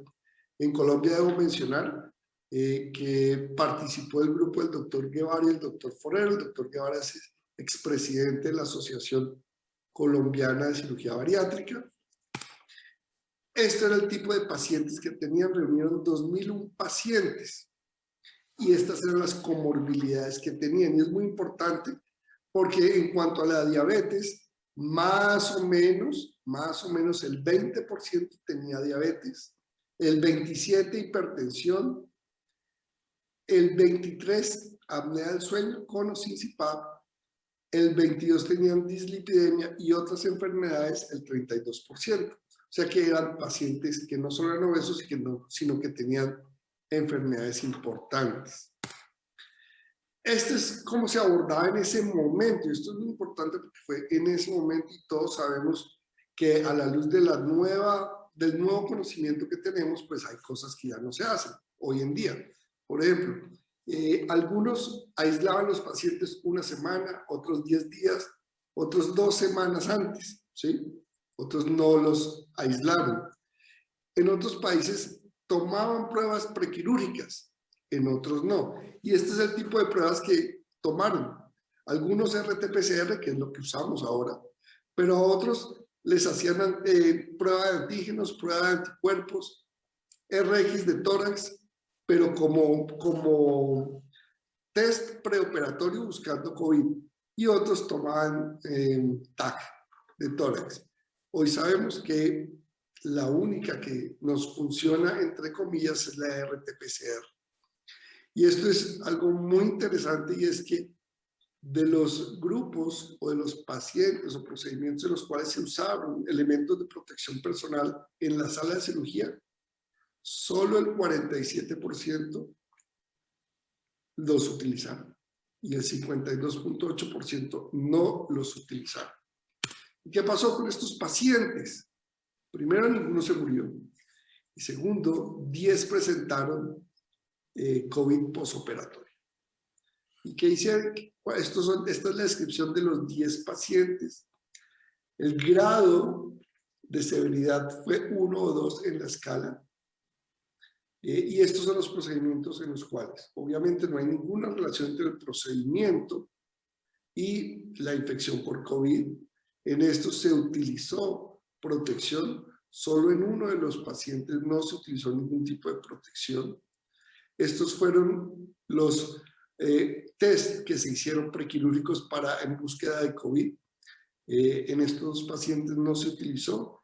en este se utilizó RT-PCR, en este radiografía de tórax y TAC con contraste.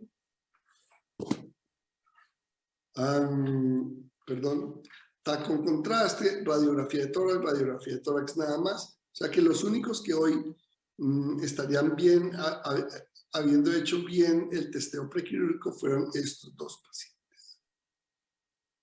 Ninguno se murió. ¿Y cuál fue la conclusión de este estudio? Que la morbilidad y la mortalidad perioperatoria de los pacientes que fueron llevados a cirugía bariátrica durante la pandemia son similares a los resultados de la era de la pandemia, de la era anterior a la pandemia. Eso quiere decir que es seguro operar pacientes en estos tiempos. Y después de esta revisión muy rápida, tenemos varias reflexiones finales. Tengo varias reflexiones finales. Primero, esto es muy claro. La obesidad produce enfermedades metabólicas como hipertensión, diabetes, mellitus, dislipidemia, esteatosis hepáticas y apnea del sueño. Si a este paciente le sumamos el COVID, tiene mayor riesgo de hospitalización, mayor riesgo de cuidados intensivos y necesitar ventilación mecánica, y todo esto es una mezcla que nos lleva a aumentar la mortalidad de estos pacientes si los comparamos con los pacientes no obesos. Y lo que es peor, estamos evaluando la mortalidad solo en los pacientes obesos por la inflamación crónica y los factores de la mecánica respiratoria, pero además aumentamos la mortalidad de los pacientes no obesos porque estos pacientes que utilizan unidad de cuidado intensivo más frecuentemente, ¿sí?, y utilizan más insumos, les están quitando campo a estos pacientes para hospitalización, para unidades de cuidado intensivo, y además limitan el acceso a los insumos y los medicamentos en ellos que tienen una mayor posibilidad de sobrevivir si tienen todo esto. Por otro lado, si llevamos a cirugía bariátrica o metabólica a todos estos pacientes o la mayor cantidad de obesos que podamos, pues todo cambia radicalmente. Disminuye la obesidad y disminuye la inflamación crónica, disminuyen o se controlan mejor estas enfermedades metabólicas, y si les da COVID, pues tienen menos riesgo de hospitalización, menos riesgo de cuidados intensivos, menos riesgo de ventilación mecánica, y por ende la mortalidad en este grupo baja, disminuye. Pero no solo la mortalidad en este grupo, de la misma manera, al tener menos obesos hospitalizados en UCI o con ventilación mecánica, hay más posibilidad de que el paciente no obeso, cuando necesite estos insumos o estos tipos de atención, pues tenga mayor posibilidad de conseguirlos y aumente su probabilidad de sobrevida si le da COVID. Esto es sentido común y es algo que la pandemia nos ha llevado a utilizar nuevamente. ¿Y por qué les decía que era importante el estudio donde demostraban que aún siendo obesos, pero con el antecedente de la cirugía bariátrica, había mejoría de los desenlaces? Por esto, una disminución del 20% del índice de masa corporal lleva a cambios metabólicos tan importantes que se produce un efecto positivo en el desenlace de los pacientes obesos con infección por COVID-19. Eso quiere decir que no es tan importante que lleguen a un peso normal para que empiecen a ver los efectos positivos. Simplemente con detener la inflamación crónica, controlar o curar, así sea temporalmente, las enfermedades metabólicas que produce la obesidad, por el solo hecho de haberse operado, nos va a disminuir los desenlaces fatales en estos pacientes. Quiere decir que si operamos hoy y en un mes o en 2 meses ya están mejor controladas estas enfermedades, si les da COVID a estos pacientes, van a tener mejor desenlace que si hubiéramos esperado a que pasara la pandemia para operarlos. Hay 2 reflexiones finales de 2 doctores muy importantes. El doctor Parmar, en una carta al editor de Obesity Surgery, refiere esto: los pacientes obesos que son llevados a cirugía bariátrica o metabólica disminuyen su porcentaje de grasa corporal mejoran sus enfermedades metabólicas y por ende son menos susceptibles a presentar desenlaces severos fatales si presentan infección por COVID-19. Y el doctor Buchwald, que todos lo conocemos, también en una carta al editor, concluye lo siguiente: la cirugía bariátrica y metabólica no se debe considerar como un procedimiento electivo diferible, sino como un procedimiento urgente para realizar tan pronto como sea posible. En definitiva, ¿qué aprendimos? Aprendimos cómo operar, claro. Hacemos cuarentenas prequirúrgicas, hacemos cuestionarios epidemiológicos, pruebas de RT-PCR prequirúrgicas, utilizamos siempre elementos de protección personal, utilizamos hospitalización en zonas no COVID y cuarentenas posquirúrgicas. ¿Qué estamos aprendiendo desafortunadamente todavía? ¿Cuándo operar? Primero decíamos que cuando se acabara la pandemia, cuando tuviéramos la vacuna, cuando tuviéramos el tratamiento anti-COVID o cuando no estuviéramos en el pico. Y eso es muy importante porque todavía se dice que no se debe operar en el pico por la ocupación de UCI. Pues no, ninguna de esas es vigente. Hoy en día yo personalmente pienso que uno debe operar basado en todos estos resultados cuando haya disponibilidad de personal, medicamentos, insumos, quirófanos y disponibilidad de hospitalización en piso no COVID. No cuando haya dificultad para ocupar una cama en unidad de cuidado intensivo. Y en definitiva, la conclusión de toda esta revisión es la siguiente: la cirugía bariátrica es un factor protector de severidad en infección por COVID-19. Debemos hacer todo lo posible por no detener la cirugía bariátrica en ningún momento de la pandemia, a menos de que sea físicamente necesario. Muchas gracias. Bueno, muchas gracias a todos. Vamos a hacer algunas pocas preguntas, ya que estamos un poquito tarde. Voy a hacer 2 preguntas rápidas y después le dejo la mesa redonda a Adriana. Tengo que ir a otro congreso a presentar. La primera pregunta va para Sergio. Sergio, preguntan 2 cosas rápidas. En la selección del paciente obeso, ¿solo considera su estado metabólico o le da prioridad al índice de masa corporal o a qué? Y yo le agrego, ¿o es la cirugía que le hace a todo el mundo? Esa es la primera pregunta. Y la segunda, preguntan un poquito si en la elaboración del ASA mencionó solo 50 centímetros. ¿Usted cree que eso es suficiente para prevenir el reflujo? Esas 2 preguntas para Sergio. Gracias. La primera pregunta, primero, no es la cirugía que se le hace a todo el mundo y no hay ninguna cirugía que se le haga a todo el mundo, menos en obesidad. El paciente ideal para hacer una bipartición intestinal, pienso que es el paciente que tiene por encima de 50 de índice de masa corporal, en los que probablemente un bypass o algún otro procedimiento no sea lo suficientemente poderoso para lograr una pérdida de peso. Y en aquellos pacientes que no tienen un índice de masa corporal tan importante, pero que tienen un síndrome metabólico severo. Hemos operado algunos pacientes con índices de masa corporal por debajo de 40, con diabetes, con dislipidemias importantes, y estos pacientes no hacen desnutrición, no hacen una pérdida de peso importante y sí mejoran el control metabólico.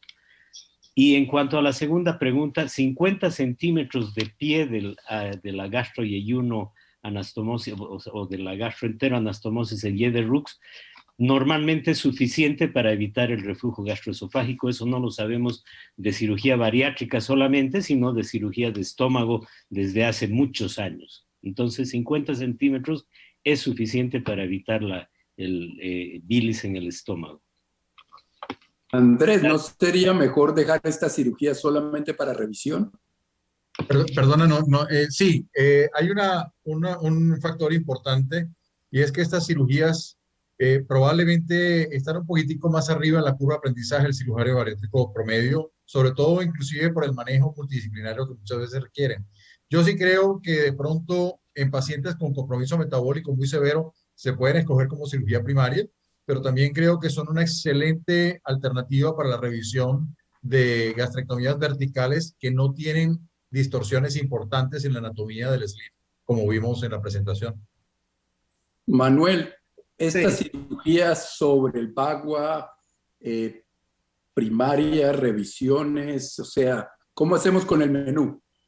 Un Mira, resumen, ¿cómo hace usted con el menú? ¿Cómo hace usted con el menú? Exactamente, como tú comentabas hace rato, esto es más que ir al supermercado, ¿no?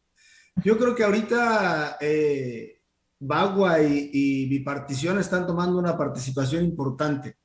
De hecho, yo personalmente tengo 3 años haciendo Bipartición y yo te voy a dar cuál es mi menú, que yo creo que en esto va en función a gustos y en función a países, a costumbres, a tipo de dietas, etcétera. Para mí, en mi país, yo lo hago en los metabólicos o en todos los pacientes más o menos de esta manera.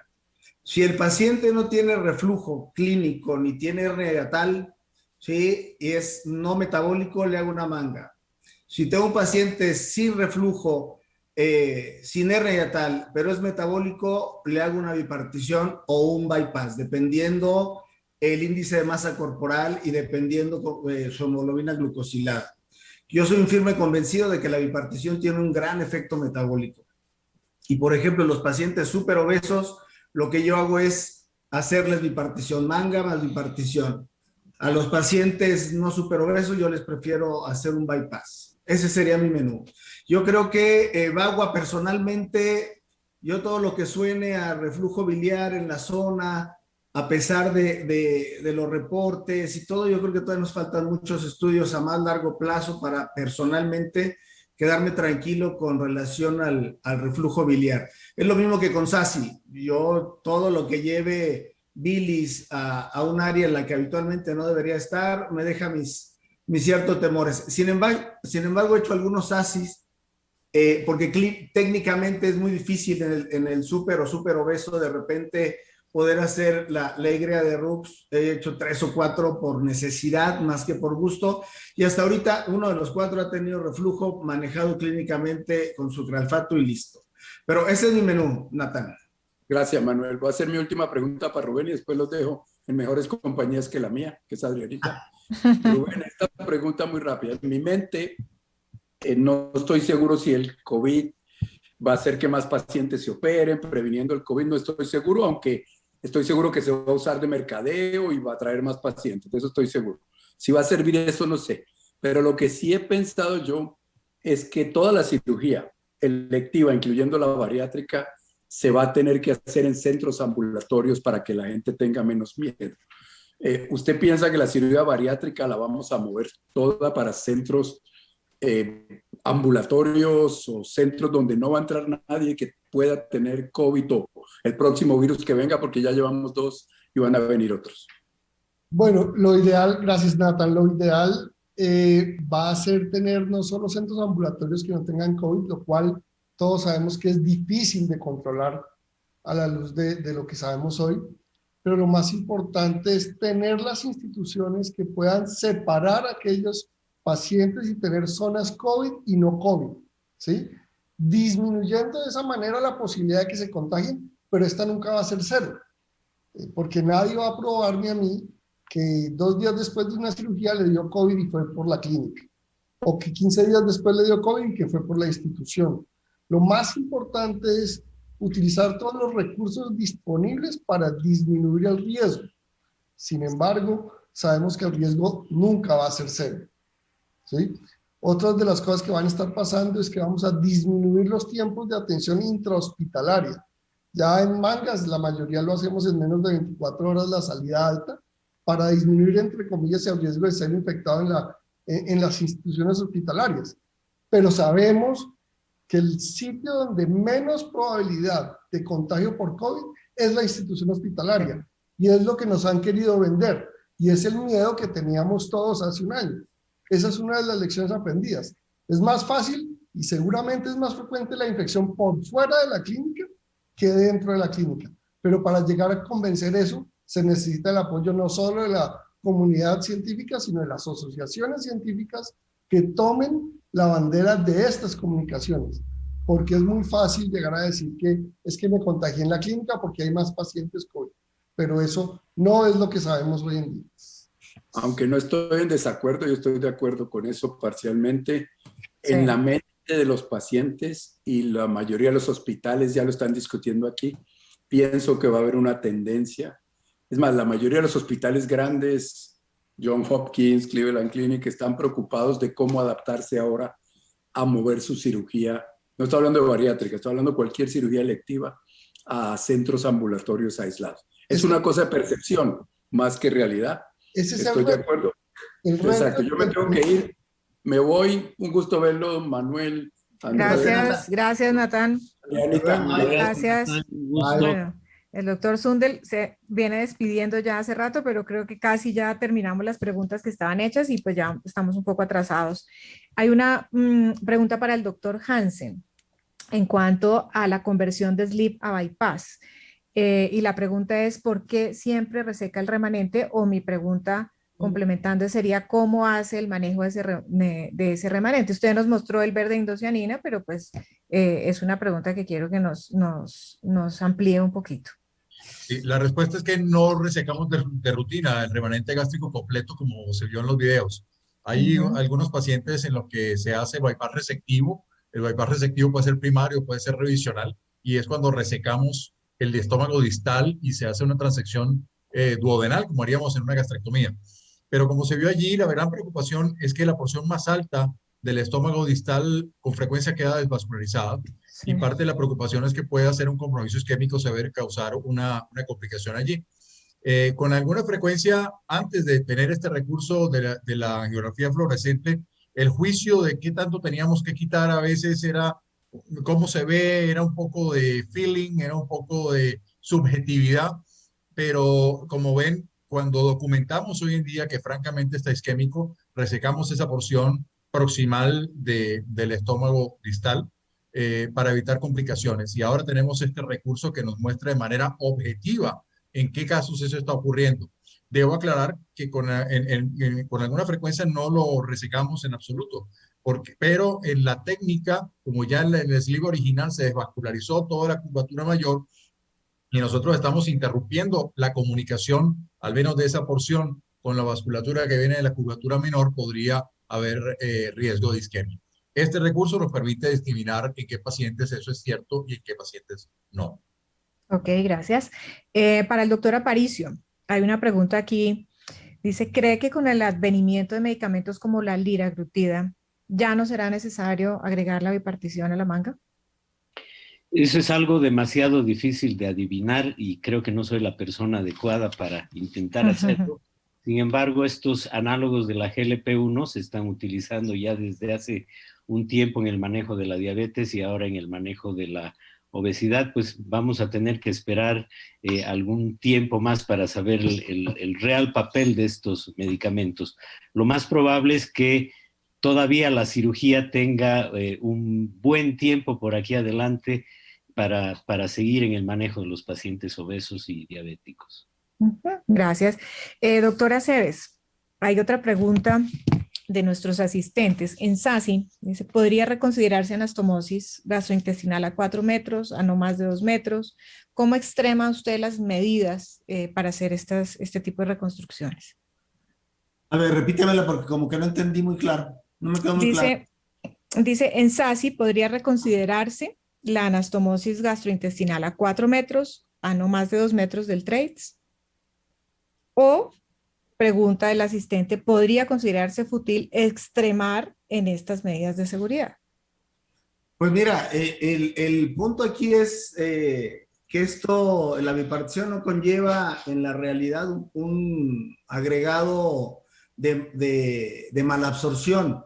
Entonces, los trabajos que hay escritos son alrededor de 2 metros, 3 algunos, con seguridad. Entonces, yo creo que el que lo tengas a 4, a 1,5, etcétera, habría que ver trabajos con respecto a esto, pero yo creo que lo único que se requiere en esto es que haya un paso de una parte del alimento al intestino distal para que se liberen todos los recursos metabólicos que la cirugía nos da. Entonces yo creo que no hay necesidad de hacer más nada, más que hacerlo como está haciendo ahorita y listo. Y un poquito con la pregunta que le hicieron al doctor Aparicio, yo creo que la cirugía metabólica o la bipartición como tal supera ampliamente a los medicamentos que hay en la actualidad, ¿no? Ningún GLP-1 como tal va a superar los efectos metabólicos de la bipartición, porque no es solo incremento del GLP-1, sino son muchas otras ácidos biliares, etcétera, un montón de cosas que participan en el efecto de la bipartición, que yo creo que no hay competencia siquiera, pues no hay ni comparativo con los medicamentos que tenemos en la actualidad. Ok, gracias, doctor. Y una última pregunta para terminar la sesión para el doctor Luna. ¿Cómo considera usted que sería el manejo con las entidades reguladoras acerca de toda esta reactivación? O sea, teniendo en cuenta, por ejemplo, estos picos, en este momento en Colombia estamos en el tercer pico, ¿cómo sería el manejo para poder darle prioridad a estas cirugías bariátricas y no tener que estar relegadas a todo lo que usted nos habló acerca de la disponibilidad de UCI, de medicamentos?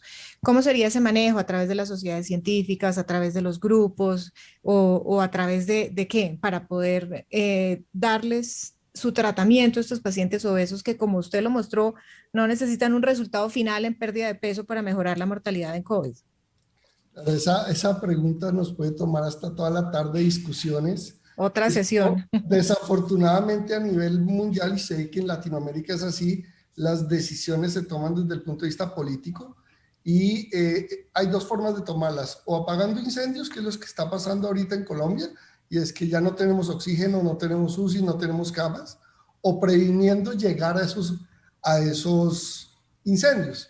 Desafortunadamente políticamente se prefiere la primera.